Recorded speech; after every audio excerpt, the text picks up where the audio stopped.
Good morning. This is the Board of County Commissioners agenda setting. This is a regular meeting. It is Tuesday, September 12th, 2023. It is 9:22 a.m. This session is set to go until 12:15. This is a hybrid meeting. We're in 3000 Pacific Avenue, room 110. For public virtual attendance, you may follow along on the Thurston County YouTube channel. I'm Carolina Mejia. I'm the chair of the board. To my right is Vice Chair Ty Menzer. To my left is Commissioner Gary Edwards. Also in the boardroom, we have County Manager Ramiro Chavez, as well as Assistant County Manager Robin Campbell and Assistant County Manager Rob Gelder. We'll start our agenda today with the review of Board of County Commissioners draft agenda for a meeting of September 12th, 2023. We'll call the meeting to order at 2 p.m. at Pledge of Allegiance to be led by Commissioner Edwards. We'll also have the approval of the Tuesday, September 12th, 2023 agenda. We have one presentation, and that's the National Hispanic Heritage Month proclamation. Thank you, Madam Chair. For your consideration this afternoon is to proclaim September 15, 2023 to October 15, 2023 as National Hispanic Heritage Month here in Thurston County. I believe you have the resolution for your review, and I think it's in the process of being signed. I'm not sure who from members of the public will be attending this afternoon to be part of this celebration. Any feedback? Yeah, I have a couple of employees from the Office of Hispanic Affairs that have confirmed that they're gonna come in this afternoon. Great, so that will give you the opportunity to celebrate with them this proclamation. I've also been in touch with some folks from Cielo and also the Hispanic Roundtable of Thurston County, so still coordinating with those two groups to see if they'll be available to make it this afternoon. Any questions? Commissioner Edwards? No questions on that topic. Commissioner Menzer? No. Okay. Next is an opportunity for the public to address the board and county manager's update. I don't have any specific follow-up as part of the county manager's update, Madam Chair. Okay, any questions for the county manager? No questions. I do have a question. I know I keep kind of rehashing it. Area on agency, I know that their timeline is approaching. And I know we tried with the city of Olympia. I'm wondering if I thought they found, I Yeah, thought we- they found a location. they did. I think hadn't they- heard, I think so they I don't- found an alternative location. Rob has taken the lead and we really look for alternatives. Yeah, Nothing suitable. I've seen the city of Lacey has some space, but unreasonable daily hourly rate. They So, found something. I just can't tell Okay. you right off Yeah. where it is. But I Okay. do so, remember we seeing really, as a something. county, we found a dead end on finding a space that is suitable for their needs at no cost. Really is very difficult.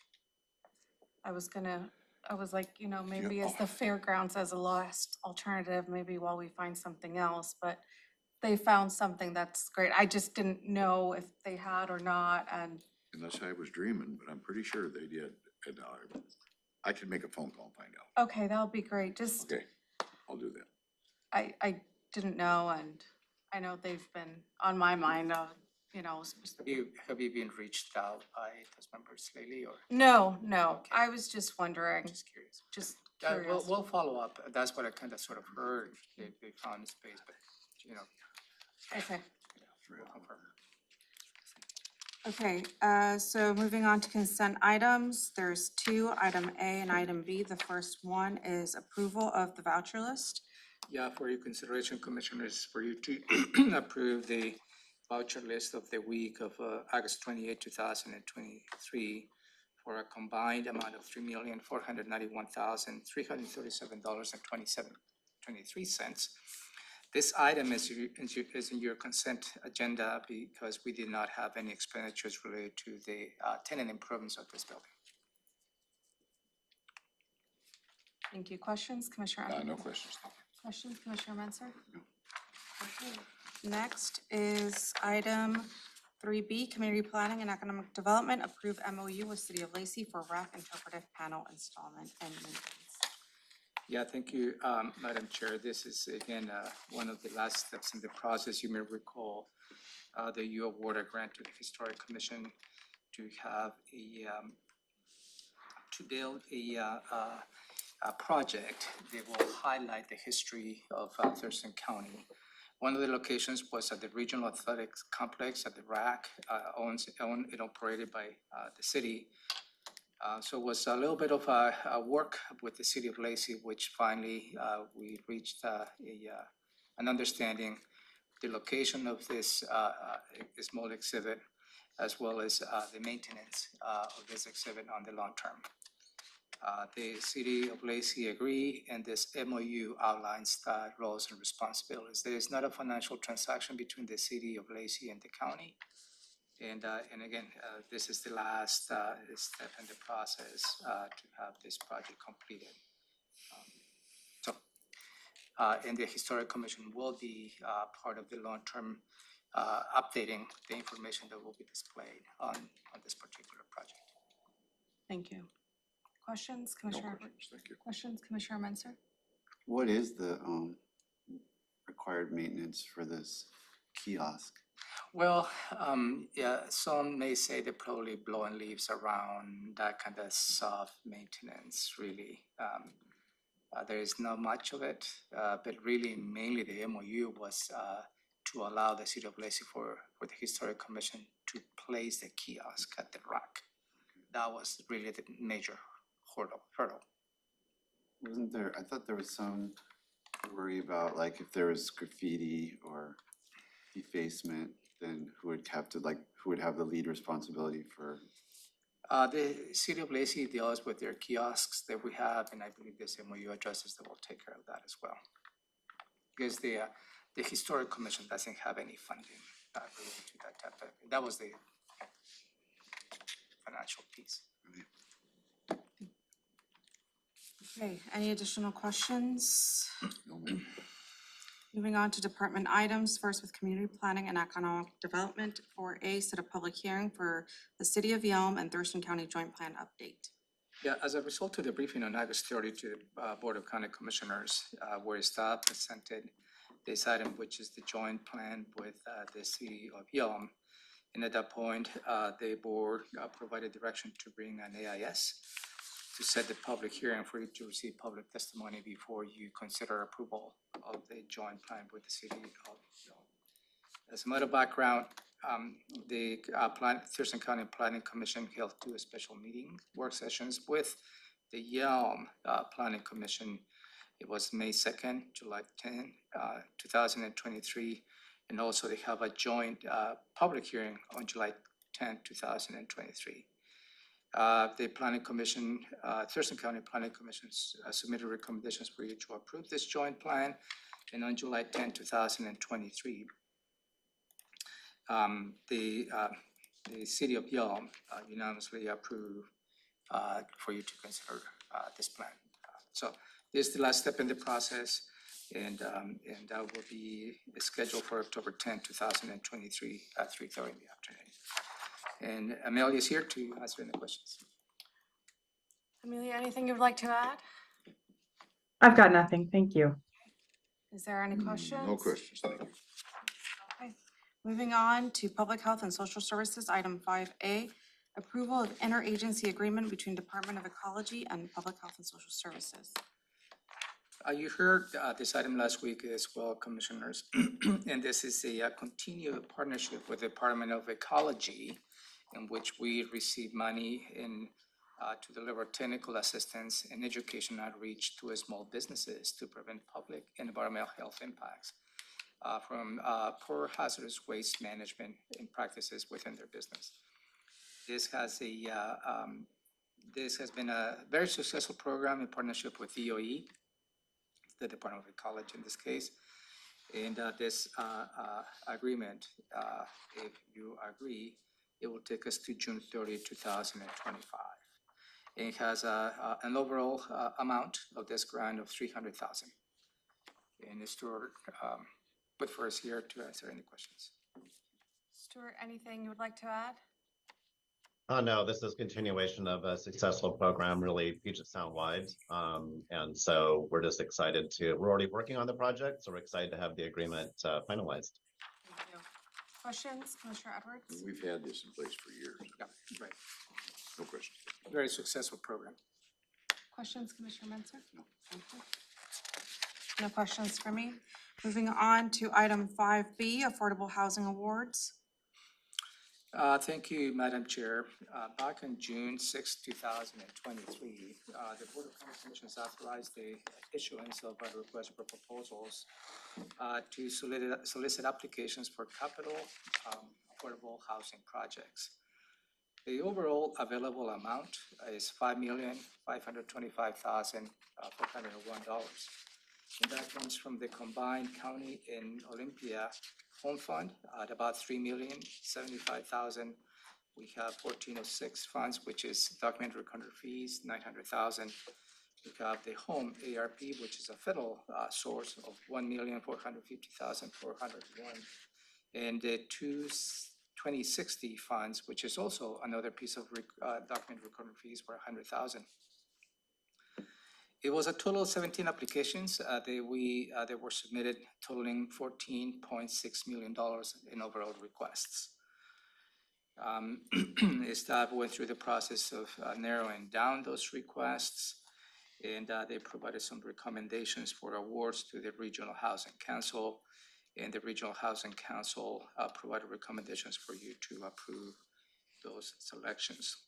And that includes the Housing Authority of Thurston County for $1,653,745, to Puget Sound Habitat for Humanity for $504,600, Home First for $300,000, Rochester Organization of Families $16,000, the 228 Olympia LLLP for $2,751,056. Another project for Homes First for $225,000, and Rebuild Together Thurston County for $75,000. The board requested additional information last week, and it was presented to you in more detail. I hope you had the opportunity to review those in more detailed descriptions of the proposed projects to be awarded.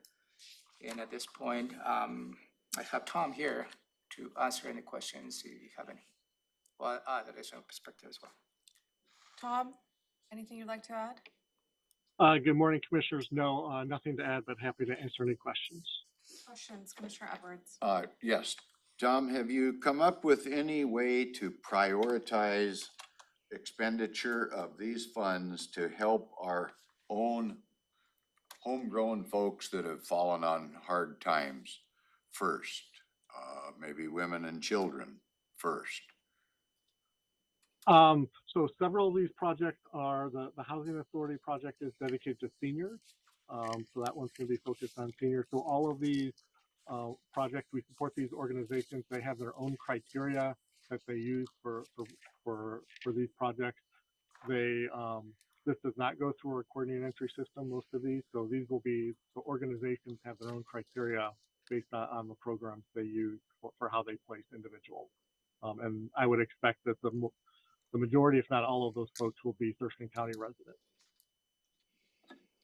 Well, Thurston County residents that may have been here for 10 days rather than 10 years, though, is possible, isn't that right? Possible, but I would say unlikely. Most of these will have, each organization has their own criteria, so I don't want to speak to each organization, but there's a process. They each have their own application processes that take some time to work through. So someone would need to be here for a little bit of time before they will work through that application process. This is not all grant money that's coming to the state. Part of it is our own home fund tax that's been imposed on the public. That is correct. That's the majority of it, is our local home. Okay, thank you. Questions, Commissioner Mensah? No. Okay, moving on to item 5C, Family Support Center right-of-way contract. This is related to the overall right-of-way initiative the state embarked early in the year. As the board has been aware, the county has received, as a region, significant amount of money related to the right-of-way initiative. This right-of-way initiative is to take the encampments located in the state's right-of-way and put them in a shelter, more permanent conditions.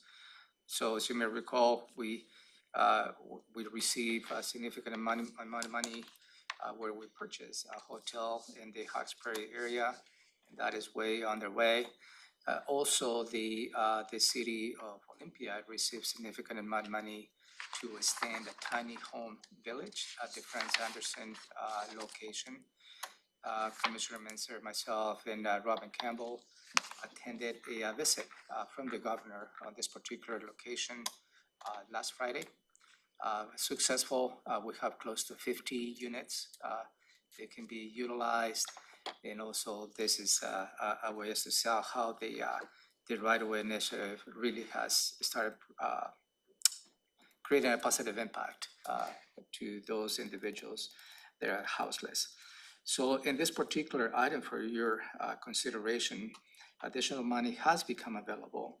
And this is to help single adults who lives in the right of way as well as families, I believe.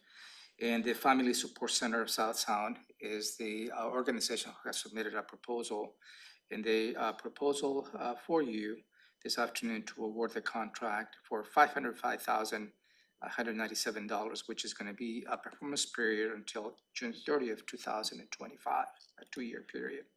The first year will be $252,598.50, and the second year will be for the same, split in the middle, 50-50. And again, this is coming from the state. That is not a financial obligation for the county. And again, I have to say, this right-of-way initiative has been successful across the board, for sure. Tom? Thank you, County Manager. Just wanted to add, last week there were some questions about the number of families on the rights of way. So I reached out to OLIMAP, which is our outreach provider. In total, since the beginning of the right of way initiative, they've identified 7 families that have been living on rights of way. Some of those have moved on and not received housing. Some were on Slater Kenny, but so they were initially on the property, but they moved on before the hotel was open. So not exactly sure where they ended up. There was one family on Wheeler that has been connected to family support and is currently in the hotel. There's a second family with 2 adults and 2 kids living along Wheeler that will also be housed. And so most of those are 1 or 2 adults with 1 kid, and then 1 adult who is pregnant. So total of 7 families. Right now we have about 3 that we'll be actively placing. But this funding will allow us to place additional families that are identified as living on states' rights of way under this program. But happy to answer any additional questions. Thank you. Questions, Commissioner Edwards? No questions, thank you. Questions, Commissioner Menzer? Okay,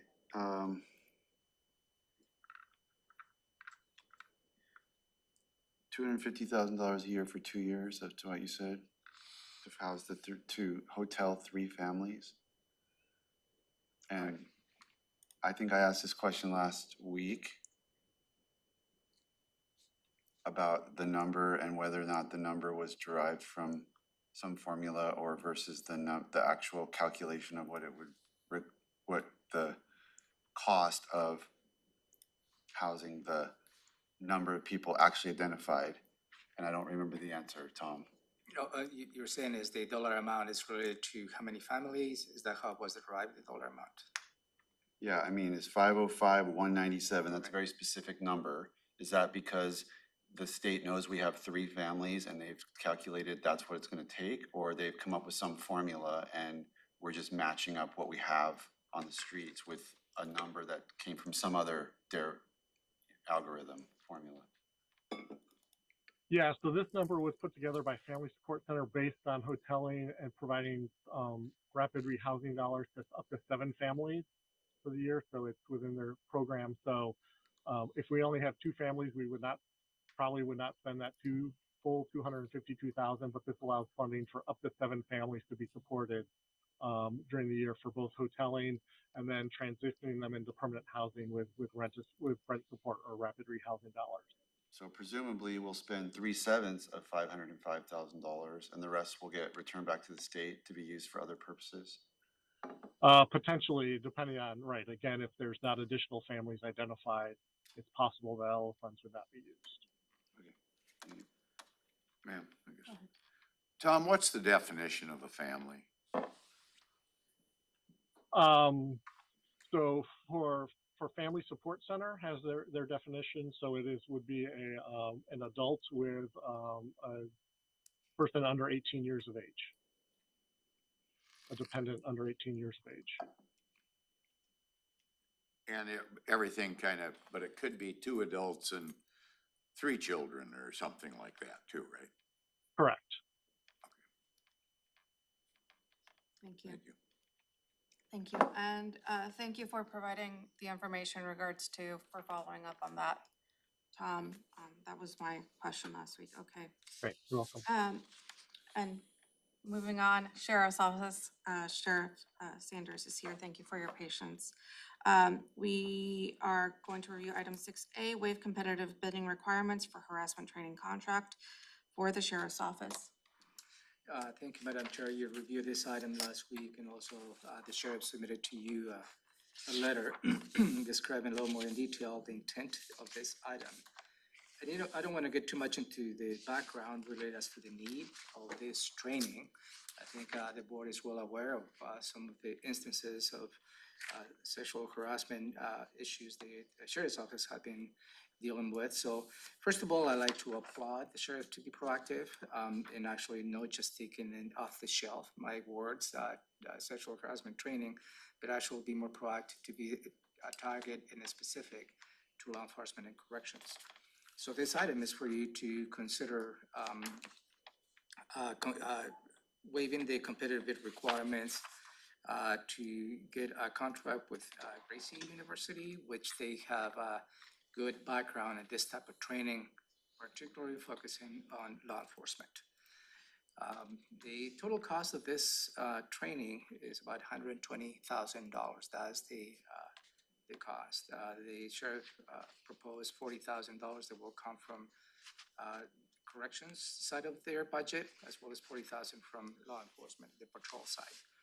And there is an additional request of $40,000 from the commissioner's office. Robin Campbell reported last week there is capacity to meet the $40,000. And for your consideration of this item, so the sheriff's here to add additional perspective. I'm sorry, and Chief Metziales as well. Yeah, like we kind of talked about last time, this is 2 facets of training for us. The first is the defensive tactics, and then the transition into sexual harassment training.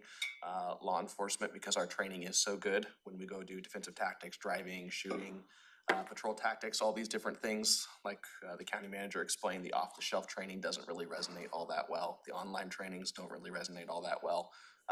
They need to be engaged in what they're doing if we really want to make a positive impact and reach them. So that's why we reached out to Gracie University, and they agreed and set the terms. So we think that this will be impactful training. I also reminded the board last week that we slashed our patrol training budget throughout the year. So defensive tactics is one of those things that was slashed. So now that we have the vacancy savings available, this is one of those things that we can kind of give back so that we check the box as well for defensive tactics training for the year. And more than just check the box, this is for anyone in law enforcement, they know that Gracie defensive tactics training is world recognized. It's beyond anything the sheriff's office could provide internally. Thank you. Questions for the sheriff? Commissioner Edwards? No questions, thank you. Questions, Commissioner Metzer? No questions for me. Thank you. Thank you. Okay. After that, we will review our standing items, and at 4:30, we have Board of Health. That is the next item on our agenda, is the review of Board of Health draft agenda for our meeting of September 12th, 2023. I will pass this to the Chair of the Board of Health. Madam Chair, Board of Health meeting is scheduled to begin at 4:30. Call that meeting to order, approve the agenda, and have a proclamation regarding Suicide Prevention Awareness Month. Gretchen Toller from PHSS has several guests to attend today from, she was FESS, the ESD, the ASO, CCS, and some internal staff. And they have they've organized how they're gonna do their presentation, so that'll all be sorted out. Any questions from board members? No questions, thank you. Opportunity for the public to address the Board of Health, and then we'll go to department items. We only have two. The first one is fiscal subcommittee update. It's got Robin Campbell as I see it contact. has my name on there. And So really, this is a report out from the subcommittee members. We'll preface with just a couple of slides on the direction that the subcommittee is taking at this time. And then each of the committee members will report out on what they're learning and where we're going, where we're at right now. David, you want to add to that? No, that was perfect. Okay, and my goal here was to make sure that the full board understands what the subcommittee has done, will do, and then what the expectation for us will be at the October meeting. Right. So we all kind of are not caught flat-footed in October, where there'll be some specific recommendations made from the subcommittee to be potentially debated and or adopted by the board. Board members, any questions? No, sir. Okay. 5A is 2024 Board of Health expansion. So I guess I'm here, I'm listed here, and what we want to do is just kind of let the board know what is going to be unrolling as we transition to 5 commissioners, all of whom will need to be seated on the Board of Health, together with 2 additional citizen recruitments, because we have to have an equal number of elected and non-elected members of the Board of Health. We also have an issue. Maria Williams, our vice chair, is moving out of state. I spoke with her on phone yesterday. I asked her to just attend the meeting today, and we would fold that issue into this agenda item to sort of discuss the timing of that and how we want to handle her potential resignation. She has served on the subcommittee, fiscal subcommittee, so I didn't want to lose whatever value she had, or whatever information or input she had. So I felt like she needed to potentially be participating through October maybe. And that might kind of correlate with when she would be moved, would be relocated, but it's an issue for discussion. She was just asking what to do. She'll zoom in and continue to participate through the end of the year if that's what we want. She'll immediately resign. I asked the clerk of the Board of Health to kind of pull the RCWs just to see if there's something in there that precludes her being able to, if she leaves for Texas tomorrow, can she serve for another month or two? Or is there something in there that we need to be aware of? So anyway, just wanted the board to have that on their radar, because we'll probably be able to fold the recruitment of her replacement in with the 2 new. So we will be recruiting, I believe, 3 new citizen representatives. And then there's going to be legal changes, obviously, with, I don't know if probably we'll need a new resolution. David, do you have anything else to add on this, or in terms of how what the timeline looks like for all of these changes? We are. I think it's. Go ahead, Rob. Oh, I was just going to say that we did schedule some time on your calendar Thursday morning Okay. to kind of work through all of the logistics. Well, my interest is in seeing this roll out to where, if we don't get in front of this and get recruitments going, and then if the Board of Health needs to have a subcommittee to interview applicants, I don't want 2 new commissioners to be here in January and the Board of Health can't meet because we have an illegal Board of Health because we have an unequal number of elected and non-elected. So as the commissioners are being selected through the voting process, we need to, in parallel, concurrently, create the new corresponding citizen representatives and seats legally and by the selection of the actual people? But the actual ordinance needs to be updated. Yep. Where they need to really highlight the 5 commissioners. I know that Jane was working on this. David, Rob, do you expect this to be on the Board of Health's agenda for the October meeting? Because if we wait until the November meeting, there's gonna be perhaps too late. Because the recruitment process, you stated, We're Commissioner. not having a November meeting because of the So Wasatch then, conference. you know, that is a must-do ordinance. The Board of Health needs to weigh in and approve by the October meeting. Yes. I believe, Rob, you can jump in. Rob gave Jane a deadline of, I think, the end of the month to have that resolution ready to go. Is that ordinance approved by the Board of County Commissioners or by the Board of Health? I think the initial was approved by the Board of County Commissioners because you didn't have a Board of Health, but this, I believe, is the Board of Health needs to approve. That's my understanding. Let's Because- double check. Check that with Jane. I checked with Jane because that's what they understand they have when I talked to her, because now you have a formed Board of Health and they have the ability to expand it. I know that the Board of Health will select the new members, but the composition of the Board of Health is, we'll have to double check that. Yeah, I'll double check. Because then the timeline changes, right? I feel like we Yeah. can get something in front of the Board of County Commissioners much quicker then. Sure. We Well, can. just because there's more meetings. Yeah. David, do we have well, is there any possibility of Jane participating in this afternoon's meeting? Just to, I'm happy to find out. Yeah. I mean, I think it would be useful if she could be part of this agenda item to answer questions that board members may have questions that I hadn't even thought of, and we may not have the answers, or, you know, or she might have answers we don't. Yep. Happy to include her. So this item is really just kind of informational to tee up for the, I'd like all the board members to know that we're gonna need these additional members. They can start talking to people and recruiting and soliciting applications. I don't know, we need to discuss probably when we'd be in a position to, it'd probably be after we pass the resolution in October that we could then put out sort of a formal solicitation for new members.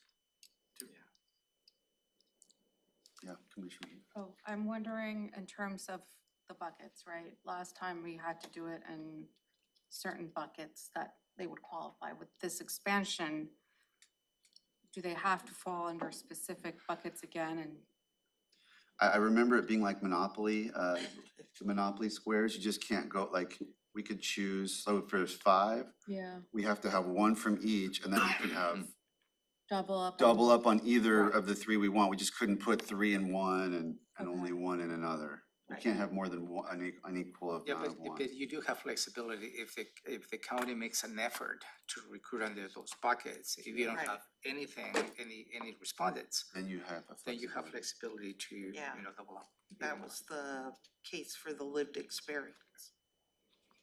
Commissioner Edwards? Have we come up with a tribal member yet that's been assigned? What, I think maybe Rob was the one that said this, but I think the process has advanced to where tribes have expressed interest and stuff, but then they have to take they have to take a legislative action of their council, and that, we don't know how long or where the different tribes are at on that piece of the process. And maybe my follow-up question, and it might be for Jane, would be if that tribal member is an elected position of that tribe, does that fall within that? Is not elected by the tribe. The tribe has to nominate to the state. And the state will make the determination. I can't remember the organization of the state as the tribal commission. I know, American Indian Health Commission. American Indian Health Commission, and they will get all the applications. This case will be from the 3 tribes. They have presence here in Thurston County, and they will make a nomination of 1 to the But county. you're saying, could a tribal, If if the a tri- tribal elected. council member, is he considered or she considered an elected if official? they are an elected standalone seats. official, it doesn't fall within the RCW that says we have to have an equal amount? It doesn't, Well, that's why I say it'd be a it doesn't- question for Jane. No, it doesn't fall within the elected. Right. Okay, I mean, does it address that even? Interesting question, yeah. That's what I'm wondering, but. Hadn't thought of that. I think it's worth asking Jane, just ask her that question. And I think that, there's any number of options. Thurston being unique in that there are 3 federally recognized tribes. And if we are looking to have to add 2 seats, does the Board of Health, have a conversation about, do you dedicate 2 more seats to the tribe so each is represented? You don't then have to pick and choose winners and losers of the tribal representation. I know that can be challenged given the slowness of the process to date, but it's something to consider as well. We've had about 2 years so far, I think, to work on this. That was a question, that has nothing to do with having 2 more citizens. That was a question we had right out of the gate. And we were told that we did not have to. You don't have to, but you can. Oh, you can? Oh, yeah, sure, we can. Yeah, we could have a seat for every city. We There'll can be have a, 17 members on the. yeah, that's actually within our purview.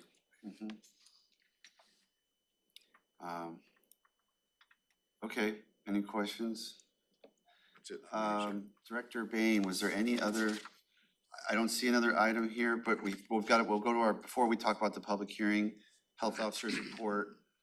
Was there any other item that we had that maybe got? We initially Yes. had on the first draft the appointment of an alternate health officer, but that hasn't come to fruition. Okay, right, I knew there was one other thing.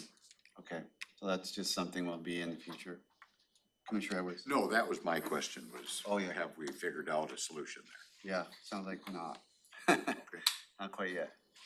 Follow up if I may, real quick on the Board of Health expansion for Maria Williams seat. I did look at the RCW and it does specifically state that it has to be a county resident that fills the category 2 seat.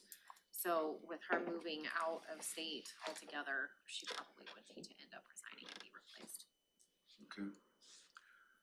Well, my sense was she hadn't quite gone yet, so we'll be good and we'll just address that today. Okay, and then at 5:30, and again, I guess we'll handle this just like we do with Board of County Commissioners. If the Board of Health meeting is running long, we'll recess and have our public hearing start at 5:30.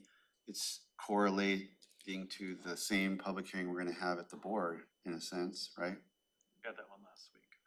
Yeah, related to this particular matter, it needed to be timely placed because the Board of County Commissioners needed to take an action on the setting the fees, which you held a public hearing last Tuesday and also the board approved that. So that's how we scheduled this as part of the Board of Health. So this afternoon, you will hear public testimony related to changes of the chapter 4 of the sanitary code, and that will complement this effort. So the public hearing is related to amendments to Article 4 of the Sanitary Code, renewing designation of Nisqually Watershed Protection Area as a marine recovery area and area of special concern. Stuart Whitford. Stuart, are you gonna be making a presentation to remind board members of kind of the underpinning of all that? Yes. Yes, I will be doing that. Yeah, so the board, you guys took your action last week, and this is the Board of Health action on the sanitary code. Right, and they're probably even less familiar as a, in the totality as a Board of County Commissioners, so so we appreciate if you going through that kind of context. Yeah, I'll do a similar presentation, but I'll provide more detail on the actual work plan. So they have a real good sense of what they're looking at and what they're being asked to do. Okay, any questions on the public hearing item? No questions, thank you. And then we'll take action presumably if there's not. That is for your consideration. Obviously, we cannot be presumptuous Sure. based on the public testimony that you might receive. Okay, but But it that's a will be a possibility for us. It's a matter of timing though, because the Board of Health doesn't meet in November, and there perhaps the next meeting will be in December, we'll may be considering this. There is always an option to have organize a special meeting of the Board of Health for you to consider taking an action if you need to discuss the public testimony you may receive this afternoon. There's Okay. several options. Well, there should be time today if that ends up being an issue. And then we'll go back and finish up Board of Health and also in your packet, you'll see the proposed proclamation for suicide prevention, so. I believe that's it. Director Bane, anything else? That's it. Okay, back to you, Madam Chair. Thank you. Okay, next on our agenda is review of Board of County Commissioners draft agenda for a meeting of September 19th, 2023. Call the meeting to order at 2 p.m. The Pledge of Allegiance to be led by Vice Chair Menser. Approval of the Tuesday, September 19th, 2023 agenda. We do have a presentation, and that's National Voter Registration Day Proclamation. Yeah, for your consideration, the county auditor, Mary Hall, submitted a request for you to proclaim September 19, 2023 National Voter Registration Day in Thurston County. This is a yearly proclamation the board considers, and I believe the county auditor should be back from time off at that time. But if not, we'll make sure that somebody from her office is present for them to receive this proclamation. Thank you. Questions, Commissioner Edwards? No questions, thank you. Questions, Commissioner Menzer? Nope. Okay. Next is an opportunity for the public to address the board and county manager's update. I'll be out of the office starting this Thursday. I will do an update based on what we hear today. Okay. Consent items, 3A and 3B. First item, item 3A from Public Defense is a resolution establishing position 24R01654 in the Thurston County Pay and Classification Pay Plan. Yeah, thank you, Madam Chair. This is a follow-up to the item you approved last week. And the item you approved last week is getting into a contract with the state for us to receive funding in the order of just about $156,160 with the Office of the Public Defense. So as you heard from Patrick O'Connor, which is present here, the Director of Public Defense, this is the next step is to create a position that will be tied to this funding. I did have a conversation with Patrick this morning, and he clarified that perhaps this funding is a contractual obligation from the state and is not necessarily as a grant. So based on that, the position for you to consider creating, which is a defense attorney number 3, which has a salary range of $9,780 to $12,193 per month, does not have an end date because Patrick O'Connor believes it's a contractual obligation and is not a grant. Fundamental difference, in my opinion. So, Patrick, did I verbalize that correctly? You did. Good morning, Commissioners. Patrick O'Connor, Director of Public Defense. I did follow up after our last meeting with State Office of Public Defense to clarify the issue that the county manager just referenced. This is a contract. Actually, State Office of Public Defense changed the law. So this is, phrase maybe you don't hear that often, a funded mandate in which the state is required to pay for public defense services for this specific work. So this contract and this position puts us in a position to do that work and be paid by the state. It is a contract, so it's not a grant. So we consider this to be ongoing funding, essentially, because it's now the law. Happy to answer any other questions. Questions? No questions, thank you. Go ahead, Commissioner. Can you review for the publics the type of work that's being funded Sure. by this?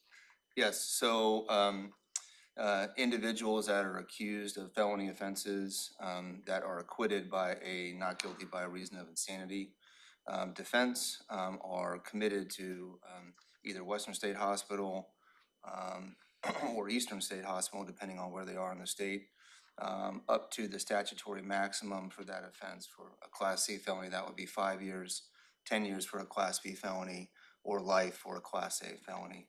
They're entitled to representation if they are indigent, which by default, most of these individuals are indigent. Our office has represented these individuals for many, many years without any reimbursement or without a specific individual in our office specializing in this work. OPD recognized this gap in public defense for the state of Washington. We were not alone and sought to change the law, that provides them direct funding to fund these specific positions for offices that want to take advantage of this opportunity. We are one of them. And so we're really excited as a department. It'll provide our clients better representation. And then a big benefit to our office is we do not have to assign these cases to trial attorneys. So their caseloads aren't being consumed by these representations, and they take a lot of time. They're highly specialized. They take years and years as well to complete. I've personally been representing an individual for over 10 years on one of these cases, and so it gains us some additional capacity to continue to do the work of public defenders in trial courts without having to have them absorb these cases as well. So it's really frankly a win-win. Thank you. I kind of wanted to follow up on the conversation that we had when we approved this. I know the position was one of the ones where there were still questions. And so being that this is not a grant, right? But that was what we agreed to and what we signed was for a year. And so I'm just wondering, is there going to be another contract coming like sometime before the other one expires? And if there's not a contract, then what happens at that time since we haven't put an end date to this? So it's very similar to our parent representation program. So we have one dependency attorney that has been with our office for, we've had that position for well over a decade. It's a very similar contract that we have with State Office of Public Defense for that representation for the NGRI work. So that's a contract that gets renewed. They can only extend the contract to the current dates based on state fiscal budgeting. So my conversation with the program manager for this program is she likened it to the same contract we have for parent representation, which is a contract that gets renewed in due time when we come up on the expiration of this contract. We could certainly put a provision on this FTE, as we do with other FTEs in the county, that should the funding become, should the funding end, that the position would be eliminated. Okay. That's fine. Part of this is a new opportunity for State Office of Public Defense. So what they've estimated right now is, the expenses they believe will exist to cover this work, but they want to leave some room to grow the program and to realize maybe some shortcomings and expenses. I'll give you an example. Is they're going to be responsible for all professional services for these cases. So when we hire an expert, a forensic psychologist, let's say, for example, they're going to pay those professional services. We do not. And so they don't have a baseline budget as to what those expenses would be. So my conversations with the program manager is essentially that they need to have more of a history, a short-term history of what the expenses are going to be, so they can go back to the legislature and say, we need in addition to covering FTEs, we need additional expenses for these other services that the program's going to naturally need to fund. But I think a provision is Sure. Just, it would make me feel comfortable, not because of, but we never know what the legislator is going to do and whether they're going to fund it or not. And we don't know what our budget position is going to be in the future. We might be too tight where we are not able. And so I don't want to commit the future boards or whatever that may look like into something where if we do not have the funding or we're not planning for that, we're not on the hook for it. So It's an alternative to an end date. I mean, we have found that it's difficult to hire into a position with an end date. However, it's got the same impact. Should the grant funding end, the position would end. maybe instead of saying the grant funding, since it's technically not a grant, as Patrick let us. It is a grant, though. It is a grant. I will suggest to probably revise the resolution. The board is considering creating this position and add a sentence on the resolution that states that it's tied to the state funding. Yes. As opposed to go through a motion, an action that you may consider, just put it in the resolution. And then it is administratively procedural in a way if the grant dries up. So let's work with Maria to add on the resolution, really a language that is tied to, without getting to the proviso, because the proviso is a little more complicated. Oh, I didn't, okay, then Right. I'm fine with that. Yep. I just, Yep. something where it doesn't tie future boards into. Perfect. I'll work with Maria. So does this change what we're doing today? Or this is next week? Next week. So you will not see really a change. What it will change is the proposed resolution that you may Right. approve. Okay. Thank you. Next, item from B, Auditor's Office, is approval of the voucher list. Yeah, for your consideration, this is on your consent agenda to approve the voucher list for the week of September 4th, 2023, which has a combined amount of $1,798,194.40. This is on your consent agenda, since we do not have expenditures related to the tenant improvements of this building. It also, it does have some operational, ongoing, expenditures related to this building, such as lease payments and everything else. And I believe that was the line, in which we're gonna have a consent agenda. So it's moving in that direction. I'm not saying you will not see any expenditures, related to the tenant improvements, but I think we're nearing the end of that. Thank you. Questions, Commissioner Edwards? No questions. Questions, Commissioner Mensah? Moving on to department items from 4A from the Commissioner's Office, change order request. This is our standing item. Are we seeing light at the end of the tunnel here? We're getting closer. We received the change order from Sierra Cedar, and the county team has reviewed the change order in coordination with GFOA. We prepared a response letter that went back to Sierra Cedar yesterday. And there is a significant gap between what Sierra Cedar has proposed and what the county thinks is reasonable. So we've assigned a negotiation team, and that is Sherry, our representative from GFOA, and Vice President from Sierra Cedar to work through the issues. We anticipate that that'll take about 2 more weeks. So it's moving, it's probably going to be closer to the end of September when we're ready for the board to sign it. So we're striking this item. Yep, but we're moving it again, we're pushing it out as we've been doing until it's ready. So this way you get regular updates. Questions? No questions, thank you.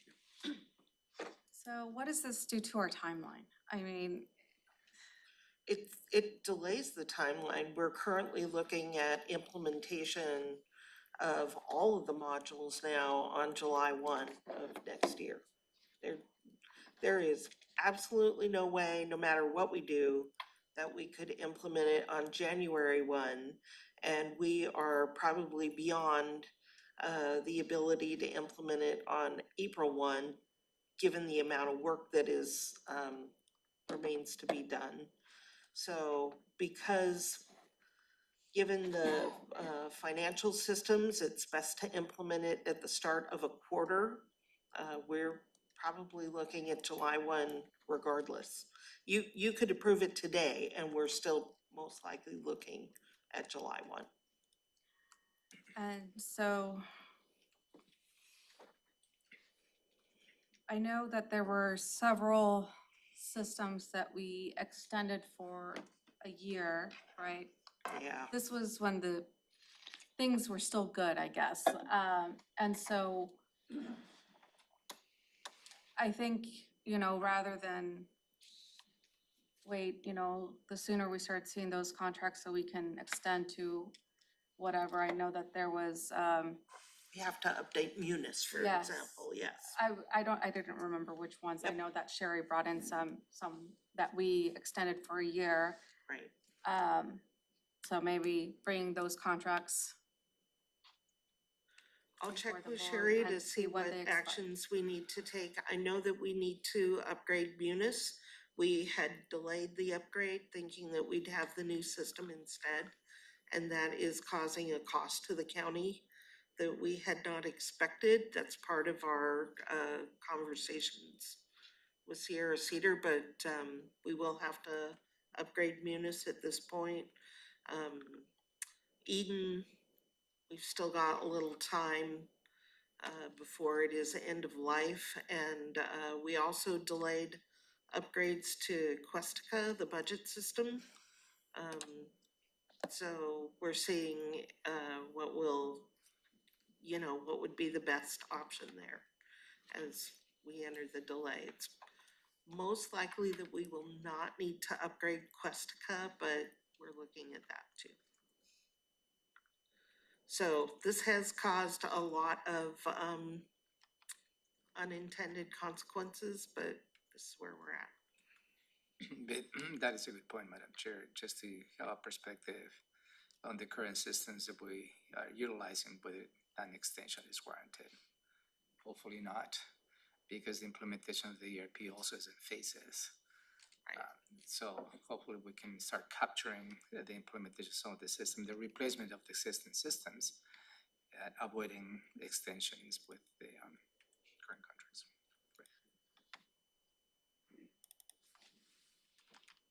That's some good news, everyone's. It's moving forward though. A good thing, because it really is, I believe there is a commitment to make this implementation successful. And that is really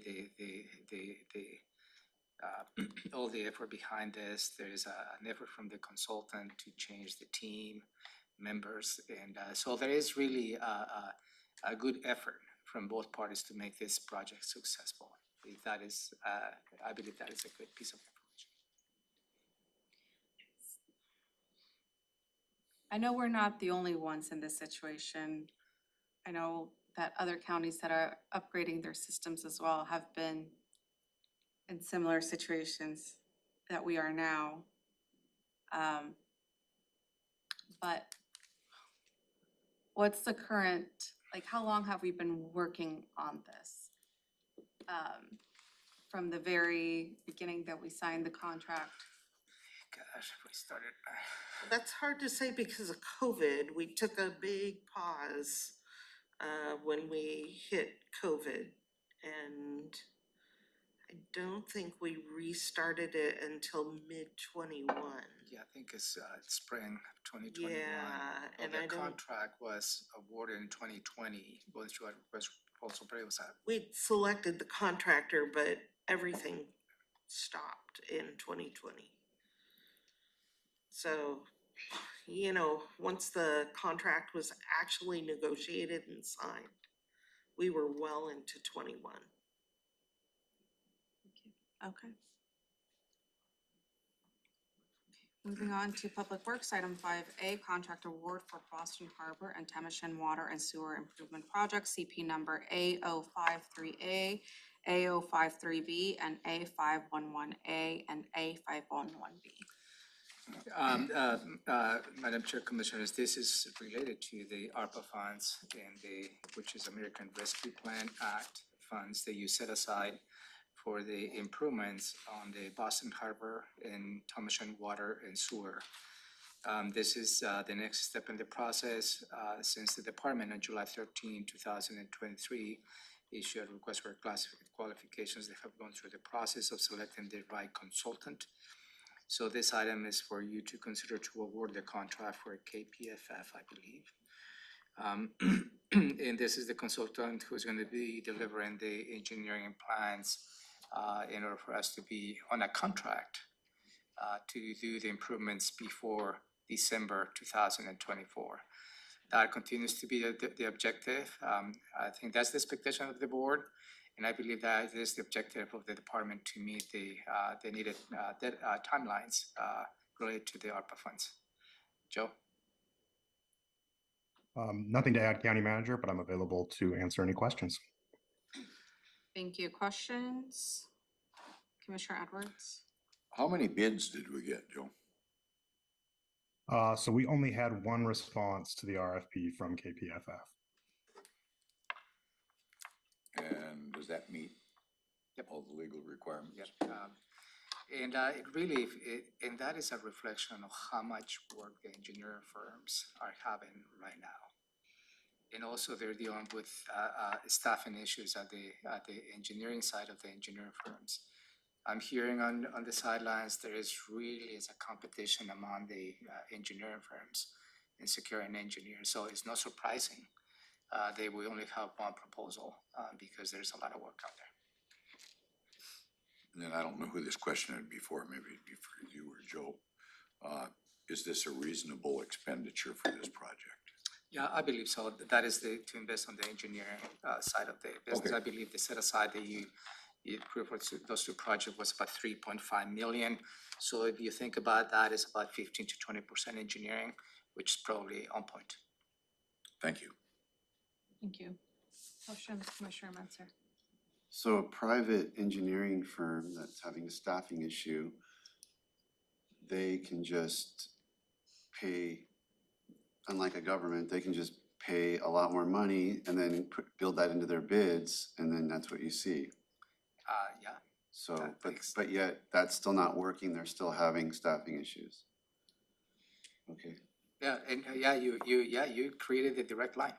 Yep, that's what it is. so there's something going on in the market that's beyond pay scale in terms of why folks have no shortages in various sectors, private and public. And you see nurses, engineers, you heard from attorneys, it's just across the board, that I believe is extremely systemic. Forensic medical yeah. examiners. So, thank you for clarifying that. It's not just engineering, it's just really is a labor issue that we're facing.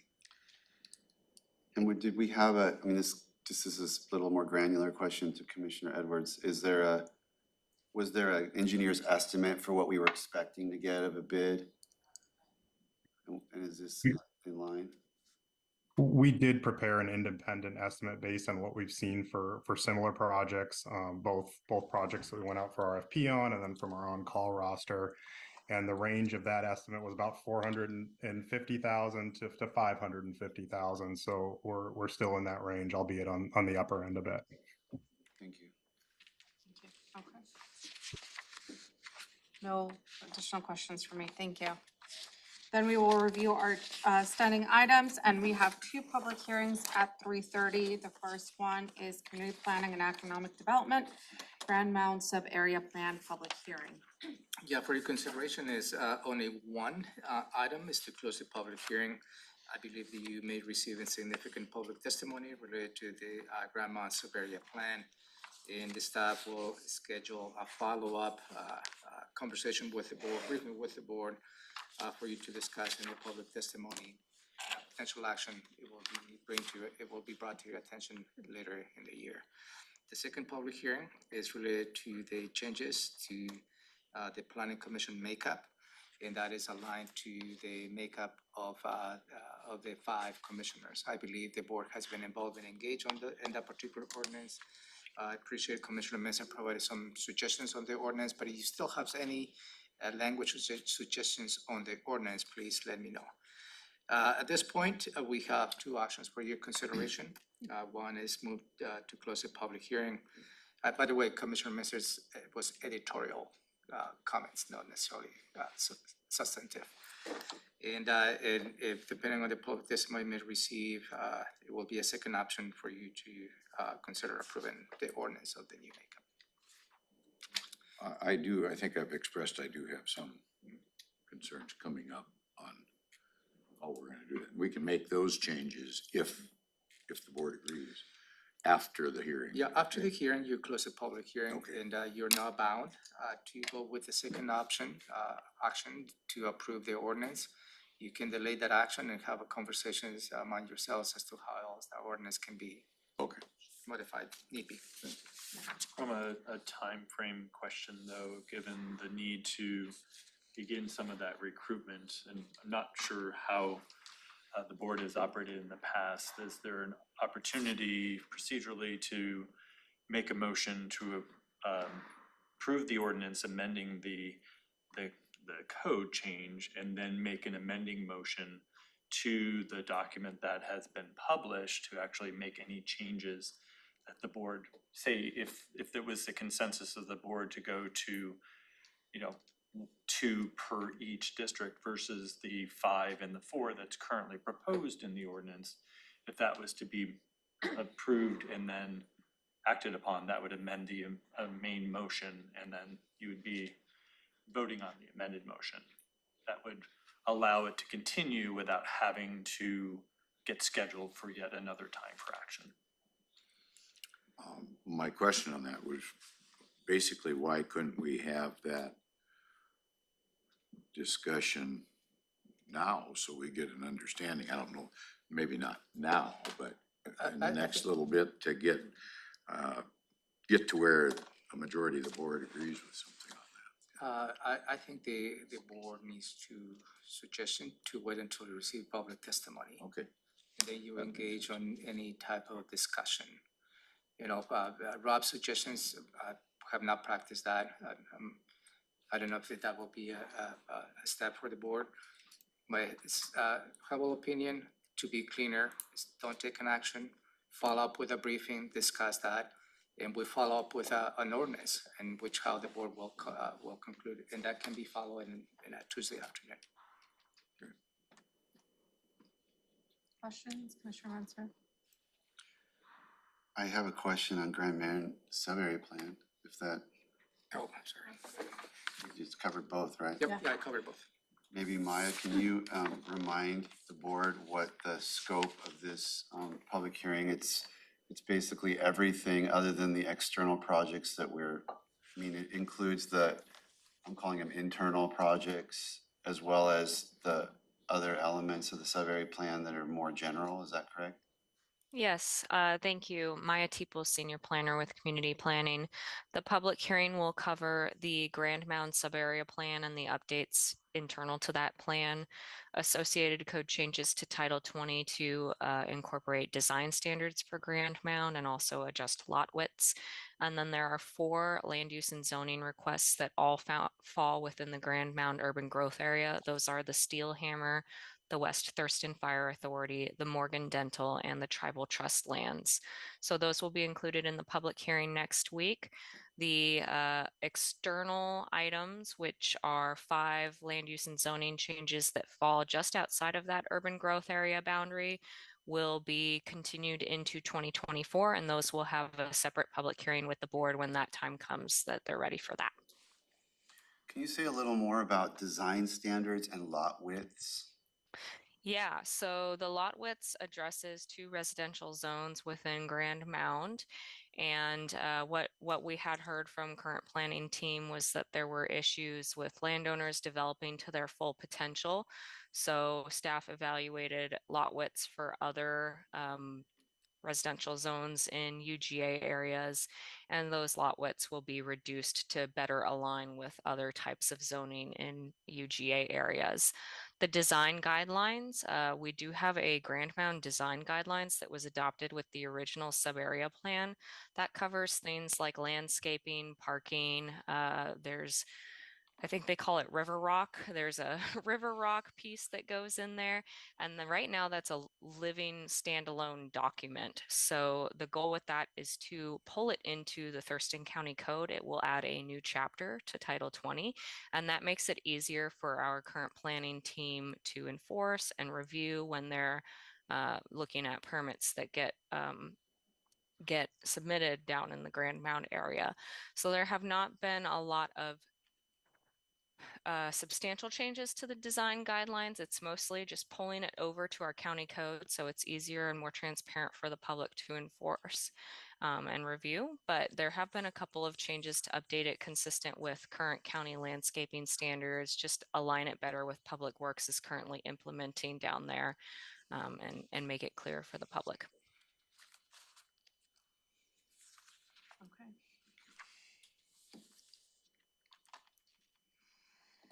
That will conclude our agenda for the week of September 19th.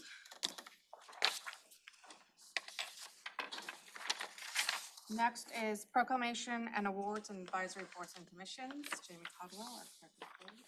Good morning. For proclamations and awards outside of what's already been reviewed, I have no updates. For boards and commissions, included in your packet for review are the outstanding applications for the Fair Board, Racial Equity Council, and Timberland Regional Library Board of Trustees.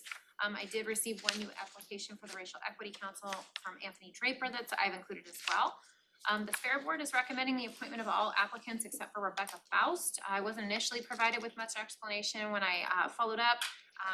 I was provided with the information that all the applicants were invited to the last meeting on the 6th, and Rebecca didn't attend, and because her application was very scant, they were really unable to ask her any questions about her background and follow up with her whatsoever. But the Racial Equity Council will be meeting on the 18th, and they plan to review all the applications at that time, so I'm hoping to have an appointment recommendation for that one by the 19th. Outside of any questions, that's all I have. Questions, Commissioner Edwards? Yes. For our lodging tax advisory committee, I believe it's Peggy Zimmerman resigned, is that right? And has made a recommendation that Ms. McQuaid be appointed to that position, but I guess we need an application from her. Yeah, and I can reach out to Kathy too and see if she is interested in filling that position on Okay. LTAC with her resignation. And if she is, then I can get her the application as well. Okay, good. No, I'm good with everything. Questions? Yes, so if I'm counting spaces correctly, there would be space for Ms. Faust if she had been responsive and, okay, so maybe our office can follow up since she's a District 3 applicant and see if she still has interest. Definitely. I can reach out to her. And then on the Racial Equity Council, what is our process for, I don't know who to look at. What is the process by which we're gonna, I think we can take up to 3, we need 1 and we can go up to 3, but we have 5. So how are we gonna go about, In the upcoming, Selecting the those. Racial Equity Council meeting, they will be providing recommendations to the board. oh, okay, so we're just holding Right. fire on that one right Yeah, now. they're currently waiting to get this last seat appointed so that they can set their bylaws and establish regular meetings again. They did have one member that ended up moving, and that's why she's no longer serving on that council, which created the opening. So hopefully after they get an appointment recommendation for you and actions taken on that, then they'll set up an actual regular meeting once again. Thank you. Okay, do we want to move forward with the rest of the recommendations and then just hold fire on Rebecca Faust until Commissioner Menster has had a chance to reach out to them and see if they are willing to, or, you know, if there was some sort of miscommunication or if they're still interested I'm in good. serving? Yeah, that's fine. Okay, so we'll go ahead and move forward with all of them and Commissioner Menster will reach out to Rebecca Faust. You like these items for this afternoon or next week? Doesn't really, There's not an urgency. We'll Yeah, item on your consent for next week. that'll be fine. Okay. Okay, PIO check-in. Good morning, Commissioners. Anna Rhodes, Public Information Officer. I just have a couple updates for you all. We are in the process of updating our style guide along with updating several communication procedures. We will be sharing these updated procedures and style guide at our upcoming communicators meeting on September 21st. I also wanted me to pass along that she is finalizing the COOP this week. That's all of my updates. Finalizing what? I'm The sorry? COOP. The continuous operations plan. And that's all I have. Questions? No questions. No questions. No questions for me? Okay. Let's go ahead. It's 10:36. Let's go ahead and take a break and then we'll be back with Commissioners' decisions pending. And so, go ahead, 10 minutes.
Okay, we are back from break. It is 10:56 a.m. and we left off with briefing, public hearing decisions pending. And first item is voter registration center project additional funding. And this is a follow-up to briefing August 28th. There's a couple follow-ups on a couple of briefings. Let me just frame the conversation. A couple of years ago, the board made a decision to purchase the Monument Complex, which includes 3 buildings. And the intent of that is to really consolidate the auditor's office related to elections, the ballot processing center is already one of those. And another building was the intent to bring the voter registration. Through the process, staff started working with the architect to come up with some proposals.